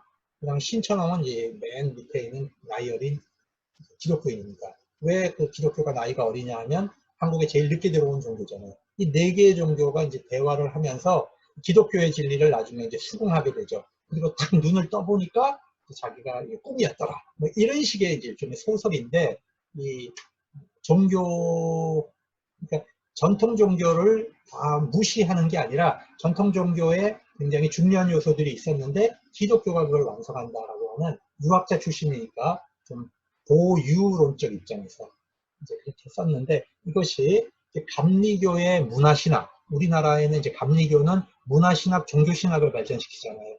그것에 이제 뿌리가 되는 역할을 하신 분이 바로 최병헌 목사님입니다. 자, 1파트의 결론을 말씀드립니다. 교파교회가 설립했습니다. 한국교회는 제국주의와 함께 들어오지 않았기 때문에 상대적으로 한국의 교회는 한국의 자유를 가져오고 인권을 가져오고 또 이제 연합운동을 하는 그런 굉장히 이제 중요한 역할을 했습니다. 서양 제국주의를 가지고 들어오지 않았다는 겁니다. 의료선교는 가난한 사람들에게, 민중들에게 접근하기 참 좋았던 그런 선교 방식이고, 교육은 근대화를 가져오고 문명을 깨고 성경을 읽게 했습니다. 교회는 여성의 인권을 신장시켰고요, 교육을 했고요, 일부 일처제를 폐지하고, 또 어린아이들끼리 결혼하는 이 조혼제도, 조혼, 이것도 이제 반대를 했고, 또 결혼의 파트너를 부모가 결정해주는 그런 것도 반대했습니다. 성경 번역은 연합사업이었고, 성경을 사랑하게 했고 민족을 사랑하게 하는 교회를 건설합니다. 권서와 전도부리는 한국교회 초창기의 건설의 역군이었죠. 찬성신문, 잡지, 출판운동, 이것은 이제 복음 전파와 한국 근대화에 기여하게 됩니다. 자, 이 파트에서는 주로 우리가 뭘 공부하려고 하냐면요, 선교 정책을 좀 연구해 보려고 해요. 선교 정책. 그 다음에 연합사업입니다. 연합사업은 이제 장감 연합사업이 장로교, 4개 장로교가 들어왔는데, 그 4개 장로교를 하나의 교회로, 하나의 장로교로 만드는 그런 이제 작업이 이루어지는 거죠. 그리고 장로교와 감리교가 교파를 초월해서 하나의 개신교를 만들려는 그런 시도도 있었습니다. 그러니까 한국 교회 안에는요, 서양에서는 어떻게 뭐 감히 꿈도 못 꿔보는 엄청난 작업들이, 시도가 초창기에 있었던 거예요. 이 에큐메니컬 사업에 있어서. 그럼 이제 YMC 활동도 에큐메니컬 활동이죠. 그 다음에 선교사 사이의 이제 갈등은 좀 간략하게 살펴봤고, 신부교 갈등은 제가 다루지 않겠습니다. 그러나 이제 우리가 지적해야 될 것은, 가톨릭과 개신교는 처음부터 경쟁 관계에 있었습니다. 한국에서. 그러다 보니까 서로가 서로를 비방하는 그런 게 처음부터 굉장히 심했고, 이북에서는 그 물리적 충돌까지도 여러 차례 일어났습니다. 물리적 충돌이 일어나고 또 교리적 충돌이 일어나고, 그러다 보니까 한국에서는 개신교와 천주교 사이가 굉장히 안 좋아진 겁니다. 그래서 서양에서는 전쟁까지 했는데도 가톨릭과 개신교가 사이좋게 지내거든요. 근데 한국 안에서는 우리가 별로 전쟁하지도 않았는데 이렇게 사이가 안 좋아요. 그것은 초창기에 개신교 선교사가 들어와서 개신교 선교 사업을 좀 더 잘하기 위해서 천주교와 우리는 다르다라고 하는 것을 굉장히 전략적으로 강조합니다. 왜냐하면 한국인들 머릿속에 천주교에 대한 부정적인 인식이 있었단 말이에요. 프랑스 함대가 왔던 거, 뭐 이런 이제 박해했던 경험, 이런 것들이 있으니까 개신교가 거기에 영향을 받지 않기 위해서 일종의 차별 정책을 했어요. 천주교와 우리는 다르다. 그 차별 정책을 계속 하다 보니까 서로 감정이 굉장히 골이 깊어진 그런 측면이 있습니다. 그 다음에 초창기에 교회가 한국에 정착하려면 기존 문화와 기존 기득권 세력, 기존 전통 문화가 당연히 박해를 합니다. 그래서 일종의 그 시련기를 거치게 돼 있죠. 그래서 그 시련기를 어떻게 극복했는가 하는 것을 보겠고요. 끝으로 우리가 이제 청일전쟁과 러일전쟁을 겪으면서 청일전쟁을 겪으면서 민중들이 교회로 들어왔고 또 이제 러일전쟁을 겪으면서 또 민중들이 들어왔는데 지식인들이 이제 교회 안으로 들어오게 된 것은 독립협회 활동을 했던 그 지식인들이 감옥에서 옥중 개종이 일어나면서 지식인들이 교회로 들어오게 되는 그런 역사가 일어납니다. 여기 보시면 처음에 언더우드하고 호주 장로교에서 왔던 이 헨리 데이비스가 자 우리 둘이 연합을 해서 활동하자. 같은 장로교인데 그래서 연합 선교 공의회를 이제 만드는데 데이비스가 일찍 죽잖아요. 그러니까 이것이 유지가 되지 못합니다. 그 후에 남장로교 들어오고 호주 다시 들어오고 캐나다 들어오고 이러면서 장로교 선교사 공의회를 만듭니다. 그 목적은 무엇입니까? 그것은 개혁신학의 기초에서 장로교 정치를 사용하는 연합교회, 그러니까 한국의 장로교회는 4개의 선교회가 연합해서 만든 장로교입니다. 그리고요 1901년까지는 이제 선교사 공의회가 선교사들만 모였어, 목사들만.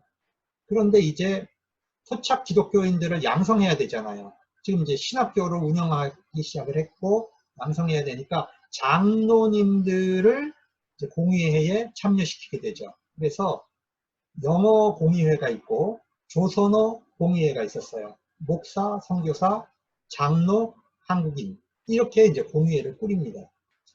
그러다가 이게 이제 1907년이 되면 노회가 생기잖아요. 노회가 생겼다는 것은 이제 한국교회가 독립했다는 뜻이 되거든요. 그래서 이 선교사 공의회가 더 이상 치리기관의 역할을 할 수 않고 그 치리 역할은 노회가 하도록 이렇게 이제 맡겨주는 것입니다.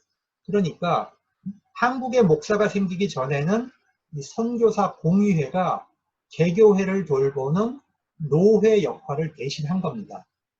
그러다가 1907년에 한국인 목사가 나오고 선교사들 목사가 있으니까 그 노회가 이제 장로교 치리기관으로서 역할을 담당하게 됩니다. 1901년에 모였던 장로교 공의회의 모습입니다. 4개의 장로교 선교사들이 모인 거죠. 이렇게 숫자가 많지는 않네요. 이때는. 그러다가 1905년에 4개의 장로회와 2개의 감리교 선교회가 하나의 개신교회를 만들자, 대한예수교회를 만들자, 이렇게 이름까지 정했습니다. 그래서 오늘날 우리가 지금 대한예수교 장로회 이렇게 쓰잖아요. 대한예수교 감리회 이렇게 쓰잖아요.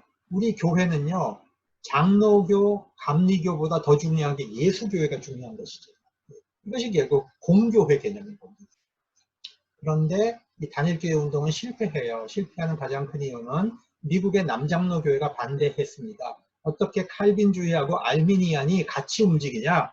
반대했는데 지금 보면은 굉장히 시각이 좁았던 거예요. 아니 깔뱅하고 웨슬리가 자기들끼리 그 서양 사람들의 이야기지 우리가 깔뱅이 누군지 웨슬리가 누군지 알게 뭡니까?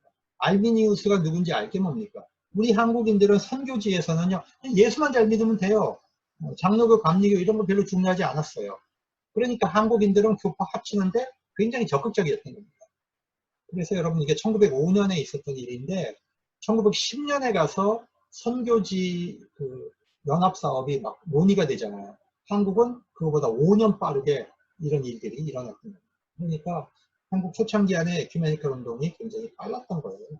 사실은. 자, 이건 아까 제가 설명했던 거죠. 연합사업을 하다 보니까 그러나 단일교회 만드는 건 실패했어요. 그 대신 연합사업은 지속해가자. 그래서 여기 보시는 대로 영문접지를 통일시켰고 신문도 통일시켰고 찬송가도 통일시켰고 주일학교 공가도 장감이 통합시켰던 것입니다. 병원과 학교도 이 사회를 공동으로 구성해서 같이 운영을 했는데 단 신학교는 같이 할 수가 없었죠. 그래서 평양에 있는 장로회 신학교와 서울에 있는 협성신학교는 각각 교단 신학교로 별도로 운영됩니다. 그 다음에 YMCA는 왜 만들어졌느냐? 민중들이 교회를 가니까 양반 지식인 청년들이 교회를 오지 않습니다. 그래서 선교사들이 YMCA를 통해서 지식인들 선교를 하려는 그런 생각을 한 겁니다. 상류층에 좀 접근하려고 했던 거죠. 또 한국에 왔던 선교사들의 대다수가 미국, 캐나다에서 YMCA 활동의 경험이 있었던 사람들이에요. 그러니까 이제는 교회 운동만이 아니라 이 YMCA 운동을 통해서 복음에 접근하기 어려운 사람들에게 가보자, 이렇게 한 거죠. 그래서 목공, 페인트, 사진, 금속, 직조 이런 초창기 직업 훈련들이 그래서 많이 이루어졌고 스포츠 보급을 했습니다. 그래서 우리나라 최초의 야구단 YMCA 야구단, 우리나라 최초의 축구단 YMCA 축구단, 이렇게 됩니다.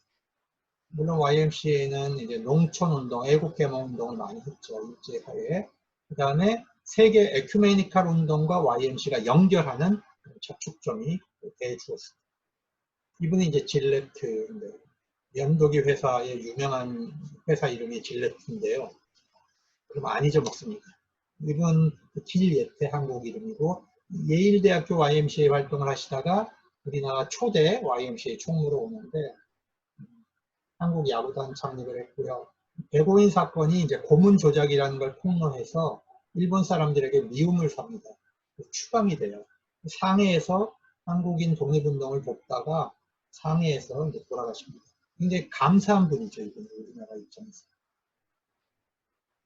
자, 기록 청년의 YMCA 종로 2가에 있습니다. 여기서 황성이라는 것은 황제가 사는 성, 서울 이제 성을 한 성을 의미하는 것입니다. 야구단. 그 다음에 선교사들에게서 이제 굉장히 중요한 정책입니다. 선교 정책이 중요합니다.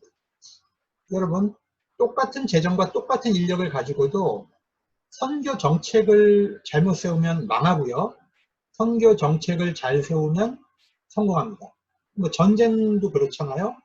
전략 전술을 잘 써야 이기는 거지 사람 많고 물자 많다고 이기는 거 아니잖아요. 그런 것처럼 선교 운동도 그렇습니다. 정책을 잘 세워야 됩니다. 자, 그러다 보니까 선교사들 사이에서 어떤 이제 의논을 하게 되냐면 우리가 경쟁하지 말자. 그 다음에 중복으로 투자를 하면은 돈과 인력이 중복으로 들어가잖아요. 똑같은 지역에 장로교 선교사와 감리교 선교사가 들어가면 양쪽 다 학교 지을 거고 양쪽 다 병원 세우지 않겠어요? 양쪽 다 교회 세우겠죠. 이런 중복되잖아요. 그걸 피하기 위해서 선교지를 분할을 해서 선교를 하게 되면 굉장히 효과적인 선교를 할 수가 있게 되죠. 그래서 선교 지역을 분할하는 협정을 합니다. 그러나 원칙은 이겁니다. 서울, 평양, 원산 대도시잖아요. 서울, 평양, 원산은 공동구역으로 합니다. 워낙 크니까.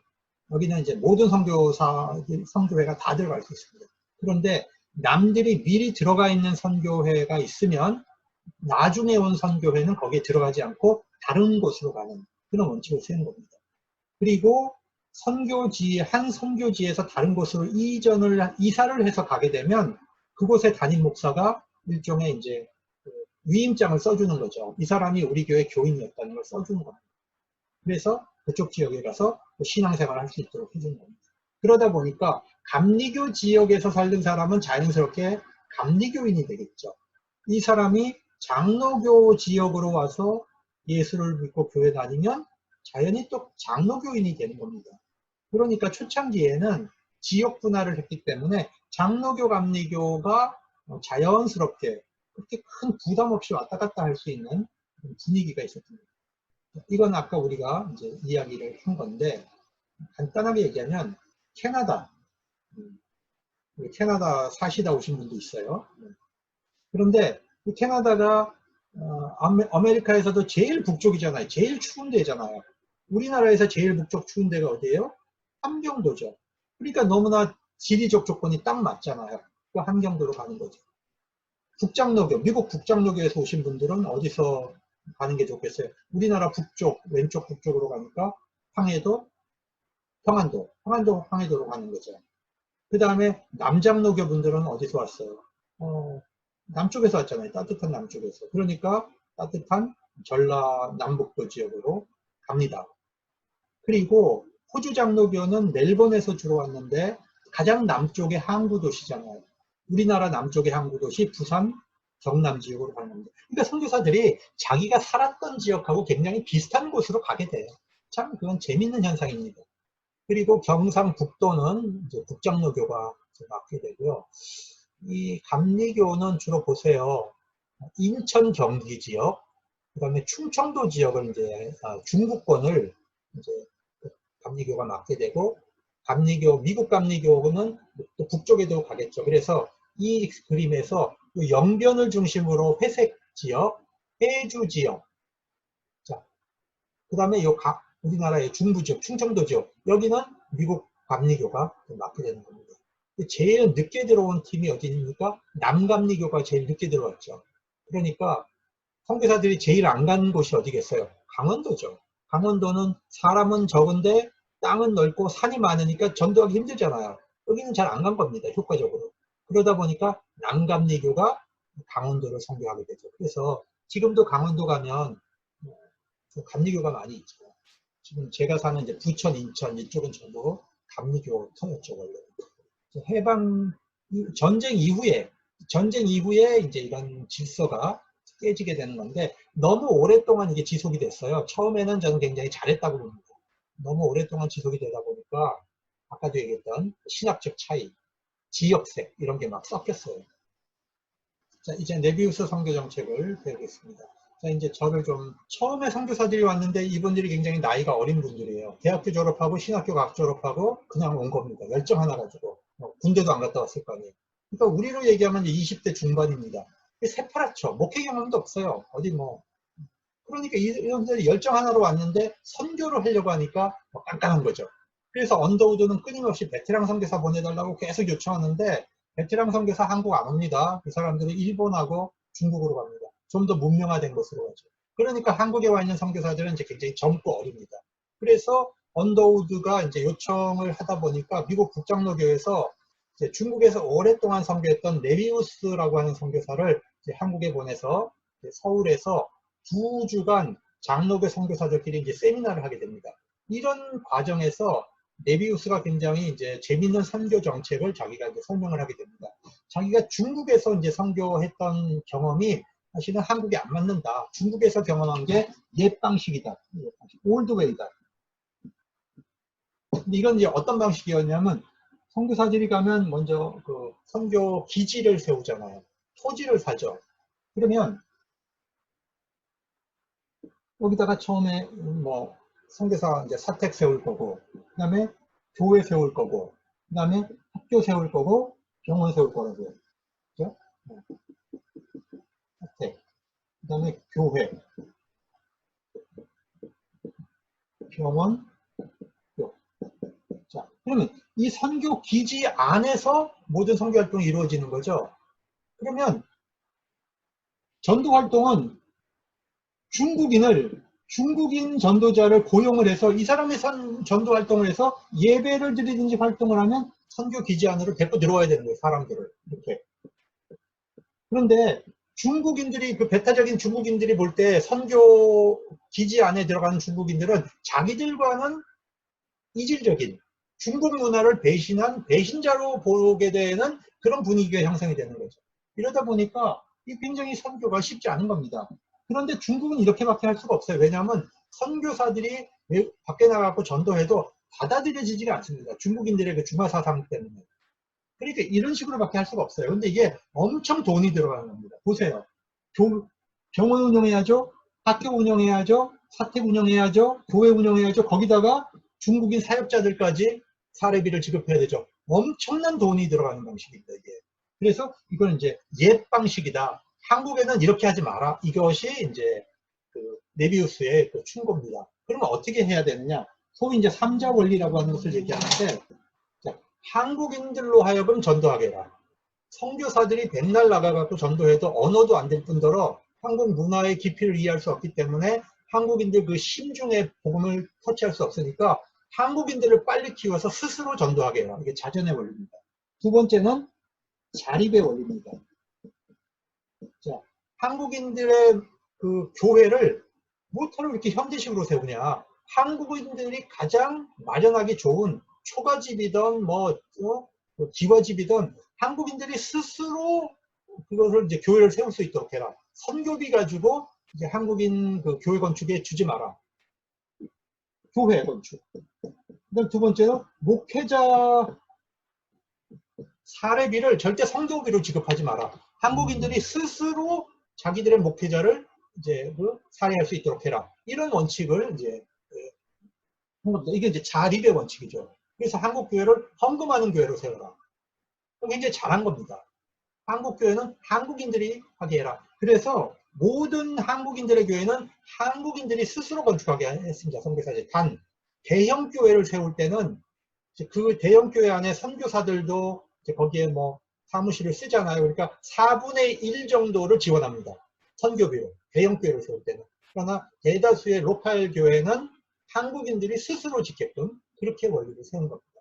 세 번째가 자치의 원리인데, 자, 선교사 밑에 오랫동안 두지 말고 가능한 빨리 한국교회를 독립시켜라. 스스로 다스려 갈 수 있도록 독립을 시켜라. 이 자치의 원리, 이것을 우리가 이제 삼자 원리라고 하는 것입니다. 그래서 중국교회가 이제 공산 치하에서 살아날 때 이 원리를 사용한 겁니다. 그래서 삼자교회라고 우리가 부르지만 삼자 애국운동입니다. 사실은 삼자 애국운동의 원리가 바로 이 외국인들로부터 이제 복음 선교사를 받아들이거나 돈을 받거나 하지 않겠다는 거죠. 그래서 자립자전 자체 원리를 사실은 중국 교회가 이제 공산치하에서 교회를 재건하는 과정에서 썼던 원리입니다. 자, 그런데 이 자치의 원리는 그래서 1907년에 우리가 동노회를 세우잖아요. 노회를 세우죠, 장로교가. 거기서 사용하는 독자가 독립한다는 뜻입니다. 미션으로부터 독립해서 조선교회가 세워졌다는 의미로 독노회가 되는 겁니다. 여러분이 여태까지 그 뜻 잘 모르고 쓰셨죠? 그러니까 인디펜던스입니다. 인디펜던스 프레스비처리가 되는 겁니다. 그러면 한국의 자치는 성공했느냐? 이건 사실은 한국교회가 자치는 그렇게 성공하지 못했습니다. 왜냐하면 일제하에서 일본 사람들이 기독교 박해를 많이 했기 때문에 선교사들을 앞장을 세워야 보호받을 수 있었습니다. 그러니까 상대적으로 선교사들의 영향력이 교회에서 커질 수밖에 없습니다. 두 번째는 한국교회가 너무나 가난했어요. 그러니까 미국 선교사가 가져오는 돈에 의존할 수밖에 없었습니다. 그리고 해방이 돼서도 1950년에 전쟁이 나면서 그 전쟁통에 교회가 살아남는 방식이 미국 선교사들이 가져오는 그 지원 물자, 이것을 의존해서 우리가 살았습니다. 그러다 보니까 1960년, 70년대까지만 하더라도 우리가 미국 교회로부터 독립을 하지 못했습니다. 자체적으로. 그러니까 너무 오랫동안 선교사 컨트롤 밑에 있다 보니까 독자적인 신학이 자라지는 못했고요. 또 많은 면에서 미국 중심적이고 미국에 기생하는 그런 사고가 큰 거죠. 그래서 한국교회가 지극히 친미적인 이유 중에 하나도 바로 그런 역사적 경험 때문에 그것이 나온 거예요. 그러니까 자전, 자립, 자치 이 세 가지 중에서 자전, 자립은 굉장히 성공적이었는데 자치는 역사적 환경 때문에 이렇게 성공적이지 못했다. 이렇게 평가할 수 있어요. 이분이 네비우스입니다. 자, 이 10가지 정책을 이제 짤막하게 얘기하면 의료, 교육, 전도, 문서 선교, 이 4가지 선교가 있잖아요. 거기다가 삼자 원리를 그냥 집어넣은 거예요. 그러면 이제 10가지가 나와요.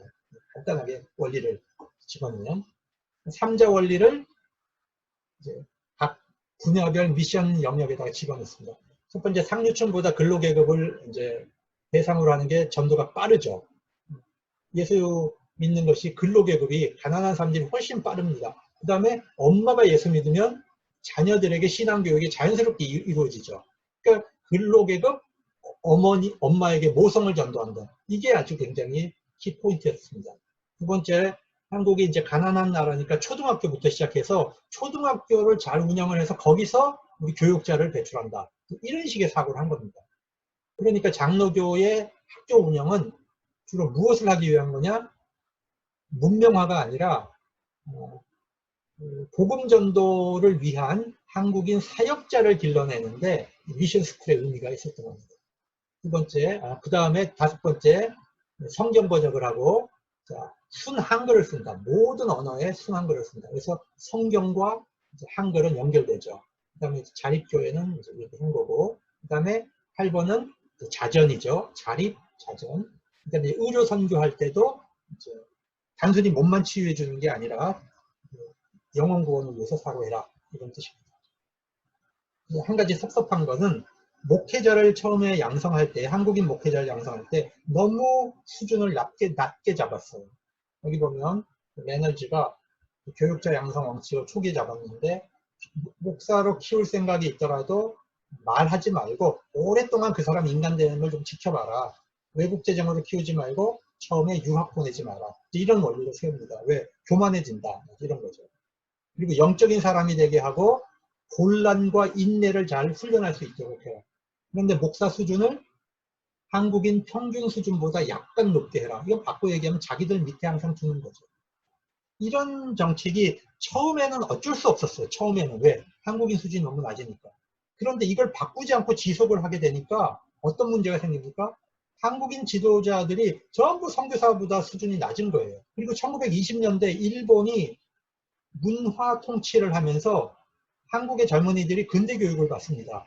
그런데 초등학교 수준의 목사들 설교를 들을 수가 없는 거죠. 그 귀에 들어오지가 않는 겁니다. 목사들의 레벨이 너무 낮으니까 지식인들이 교회에서 다 빠져나가게 됩니다. 이것이 1920년대 한국 교회가 당면하게 된 위기입니다. 그러니까 선교사들이 생각을 잘못한 거예요. 저는 이 부분에 대해 선교사들의 백인 우월주의, 그 다음에 문명의 오만함 이런 것이 있었다고 생각합니다. 이걸 우리가 뭐라고 부르냐면 문화적 제국주의라고 부르는 거예요. 경제적으로 제국주의 침탈을 하지는 않았지만 서구 선교사들 안에 있는 백인 우월주의, 문명 우월주의가 한국인들을 많이 교육시킬 필요가 없다라고 하는 것이 깔려 있는 거예요.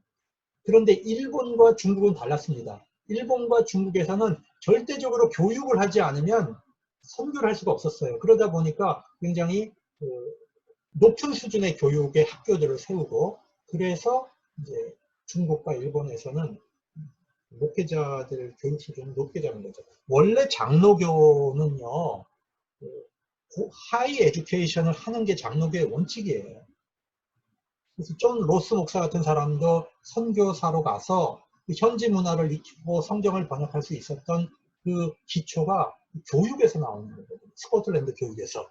그런데 미국 선교사들이 제가 볼 때는 좀 그랬어요. 학문적 수준이 좀.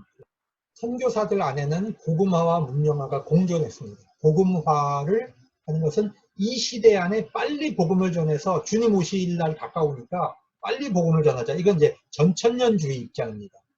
한편으로는 아니다. 문명을, 서구식 문명을 계속 이제 함께 운영해 가다 보면 여기도 이제 근대화가 이루어지고 그렇게 해서 이제 주님 오실 때까지 발전하는 것이다라고 하는 후천년적 입장을 갖고 있는 게 문명화가 되는 겁니다. 그러니까 좀 전천년설과 후천년설이 사실은 공존하고 있는 겁니다. 선교사들 안에서. 그리고 재미있게도 신학적으로는 전천년설인데 문화적으로는 후천년설인 경우도 있어요. 이게 막 같이 공존한 겁니다. 그래서 한 사람이 꼭 하나의 신학적 판단을 갖고 있다고 보면 안 됩니다. 사람 안에는 다양성이 있는 거죠. 그런데 알렌과 언더우드가 왔을 때 알렌은 합법적으로 병원을 운영해야 되니까 이제 문명화 입장이죠. 근데 언더우드는 빨리 복음 전해야 되니까 불법으로라도 전도하겠다는 입장이죠. 둘이 싸우는 거죠. 그러다가 헤론이 왔는데 알렌은 사실 의료 실력이 없는 사람입니다. 레지던트 경험이 없어요. 그러니까 알렌은 사실 헤론의 입장에서 보면 의사도 아닙니다. 그런데 민영익을 고쳤고 고종의 총애를 받아서 굉장히 높은 자리에 있는 거죠. 헤론은 의과대학의 교수를 하다가 온 사람이에요. 헤론이 볼 때 알렌은 의사도 아니죠. 그런데 알렌은 헤론을 종 다루듯이 다루고 양반들 치료해서 돈 버는 데는 자기가 가고 험한 일은 헤론을 시킵니다. 이러다 보니까 헤론은 알렌을 굉장히 좋지 않게 여깁니다. 그러다가 헤론이 책임자가 돼요. 헤론이 책임자가 되니까 언더우드는 이제 전도론이고 헤론은 또 병원을 운영해야 되니까 신중론이 되잖아요. 그러니까 언더우드가 또 헤론을 이제 뭐라고 하죠? 과거 알렌이 가졌던 병이 재발했다고, 헤론한테 재발했다고. 이제 이런 이제 그런 갈등 관계가 나오죠. 그러다가 언더우드는 의사하고 결혼하게 됩니다. 그러니까 문명화 입장을 가질 수밖에 없게 되죠. 어느 집안이나 부인이 셉니다. 이런 쪽에서는.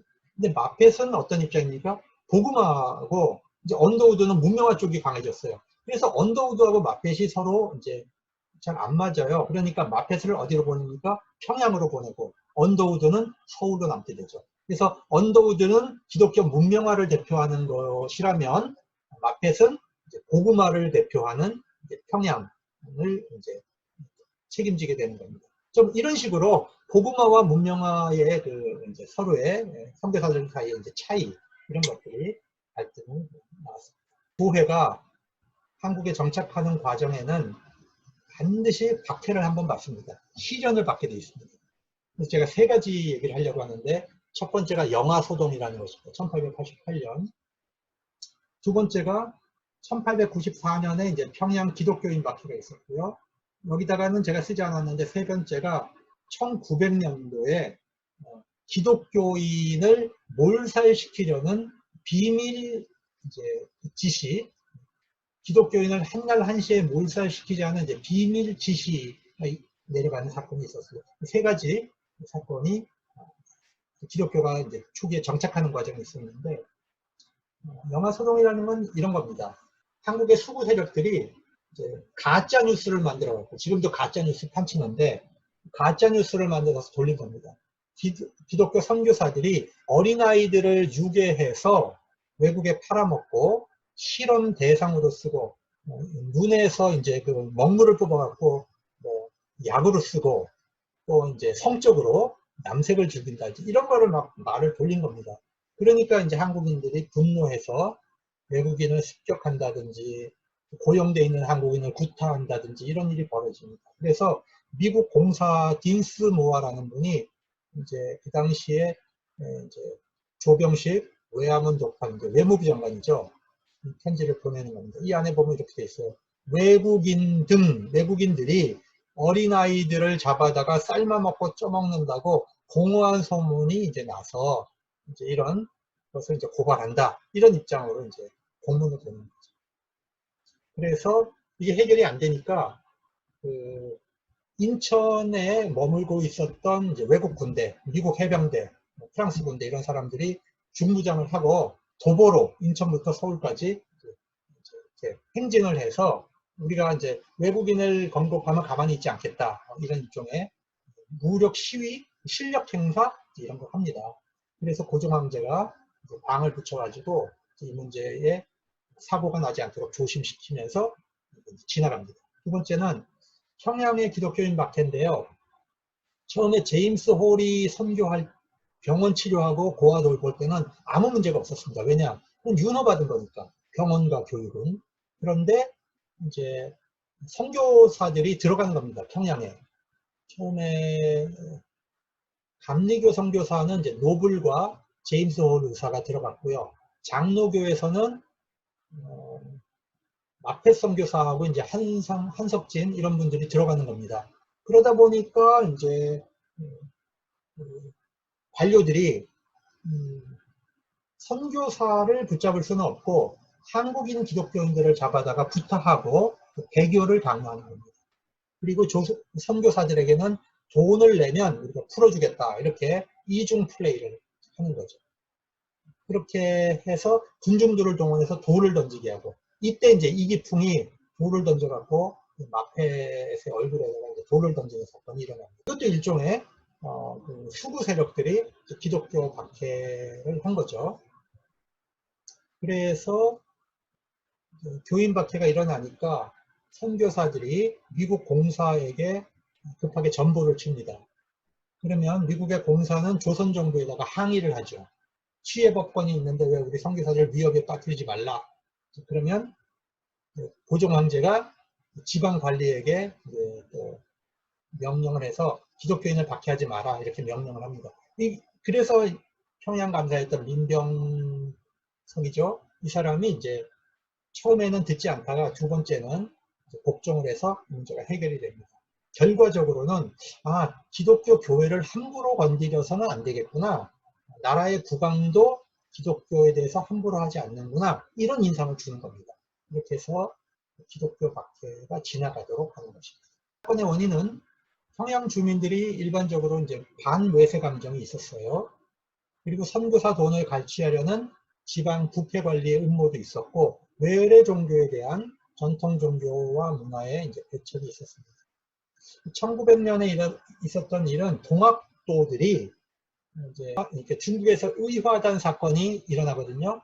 1899년에서 1900년 사이에 의화단 사건이 일어나서 기독교를 다 이제 기독교인들을 죽이고 선교사들 죽이고 불태우고 하는 이런 이제 난이 한 번 있었습니다. 이걸 보고 한국의 동학도들이 이제 기독교인들을 한 차례 이제 박해해야 된다 이런 생각으로 이제 계획을 했는데 미수로 그친 사건입니다.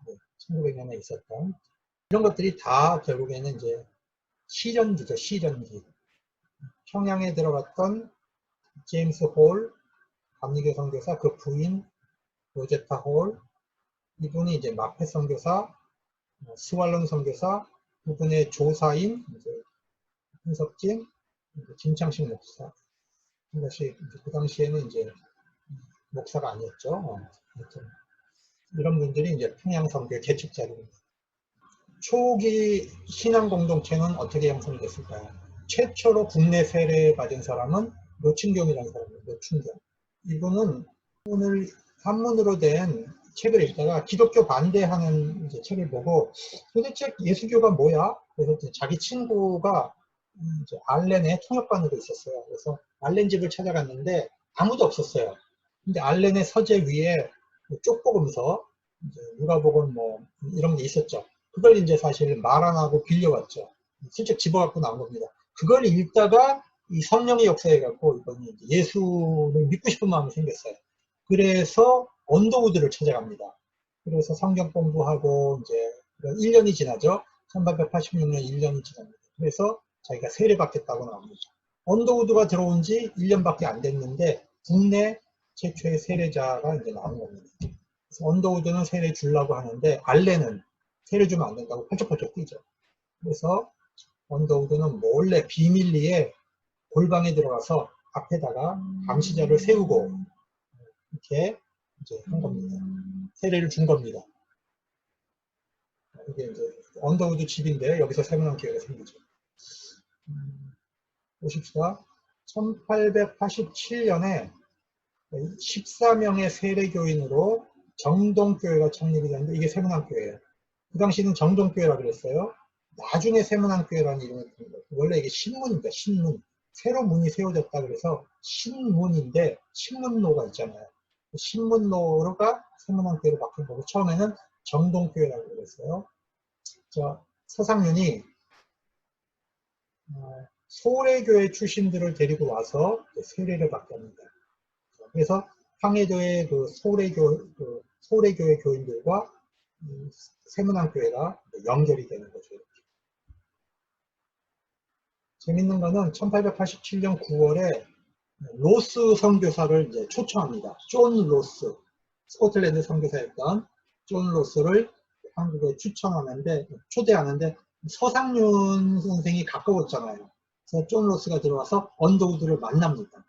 그래서 참 그런 거 보면 로스가 대단한 사람이에요. 자기가 조선 선교에 사실 문을 연 사람이잖아요. 그런데도 어떠한 자기가 주도권도 자기의 권리도 주장하지 않고 스코틀랜드 선교가 했던 모든 권한을 언더우드에게 다 이양합니다. 그리고 자기는 손을 뗍니다.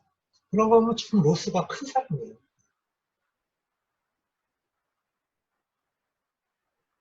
여기가 이제 정동감리교회입니다. 정동장로교회는 세문안이고 정동감리교회고 그 옆에가 시병원입니다.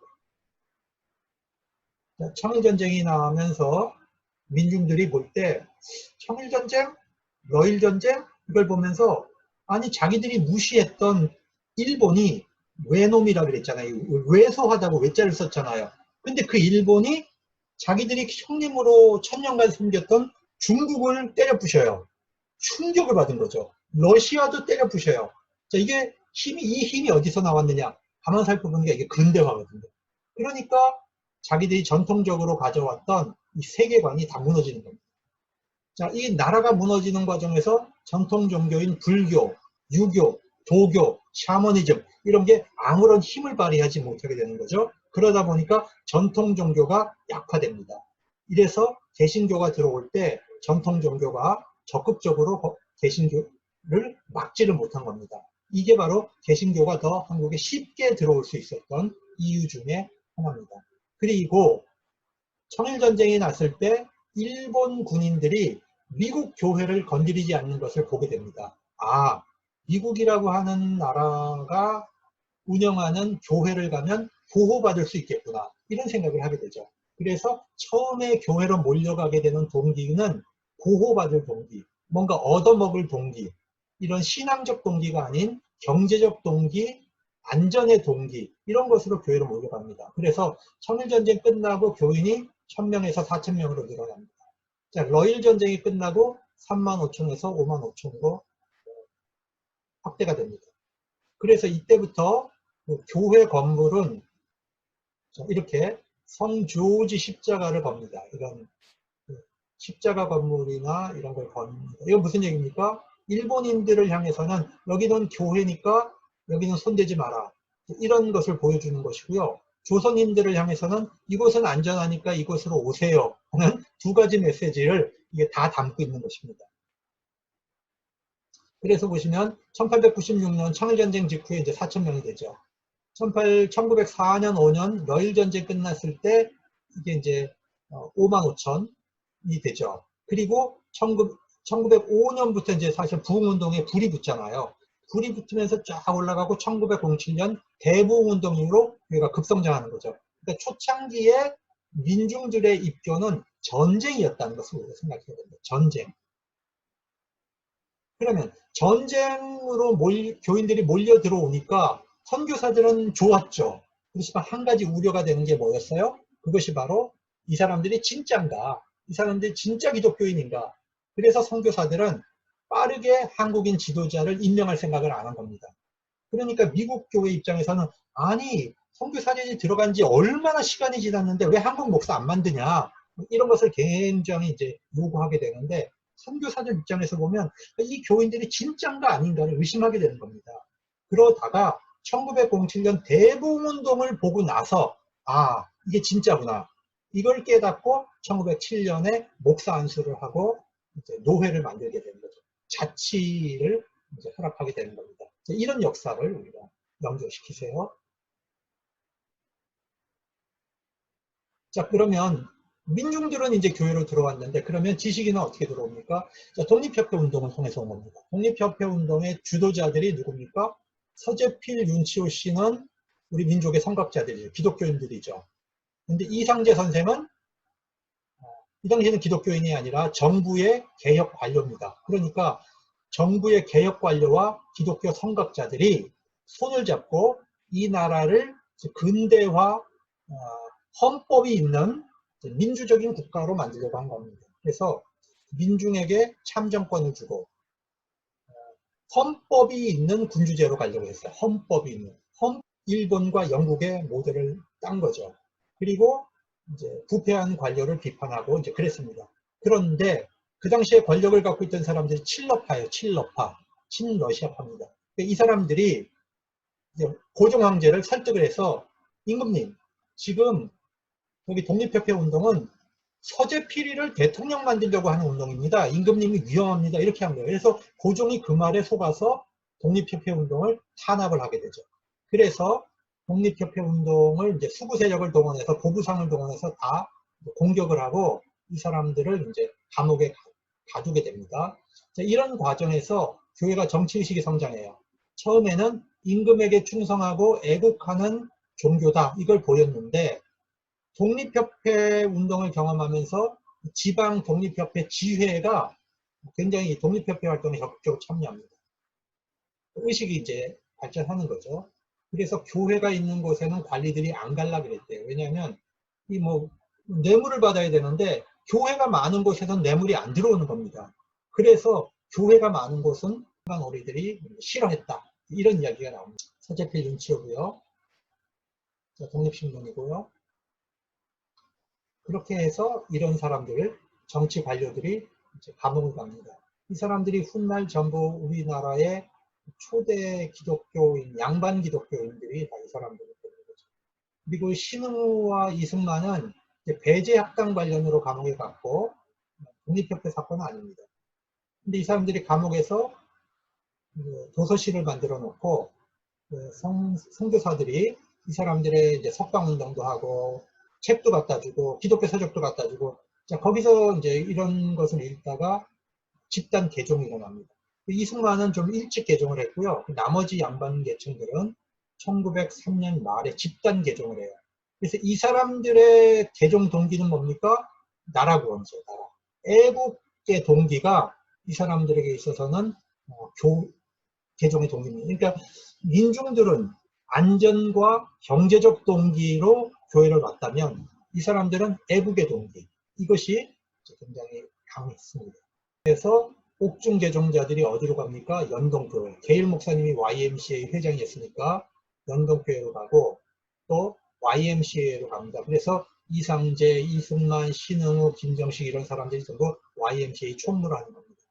중요한 것은 이것을 통해서 무식자 계층이 아닌 유식자 계층이 기독교로 입교했고, 이 사람들이 훗날 애국개몽운동, 기독교 민족운동을 일으키는 주역이, 이 사진을 보시죠. 이게 이제 옥중 개종자들이 찍은 사진인데 한성감옥입니다. 사대문 방무소 있던 자리죠. 자, 이분이 이제 이승만 박사고, 이분은 이제 중재인 옷을 입고 있는데 좀 별나요, 이 사람이. 그래서 칼롭을 하다가 붙잡혀갖고 종신진열자가 됩니다. 이분이 이제 이상재 선생이죠. 그 다음에 이제 이상재 아들. 이 어른들이 나중에 다 안동교회, 연동교회, 뭐 이런데 양반교회들의 중심인물이 됩니다. 결론입니다. 교회는 굉장히 이제 연합운동, 에큐메니칼 정신이 있었어요. 장로교, 선교사 공의회, 연합공의회, YMCA를 통해서 나타났죠. 선교 정책은 이제 장감은 선교지 분할을 했고요. 장로교는 메비우스 선교 정책으로 선교 정책을 썼습니다. 선교사 사이의 문화와 문명화와 이제 복음화 사이에 갈등이 있었고, 서울과 또 평양 사이의 갈등도 있고요. 초기 박해를 이제 견뎌냈고요. 전쟁으로 민중이 입교했고, 옥중 개종으로 지식인이 들어오면서 기독교가 이제 자리를 잡게 되는데, 1907년 대부흥운동이 일어나면서 기독교가 질적으로 이제 또 한번 승화하게 되는 거죠. 자, 여기까지 강의를 마치겠습니다.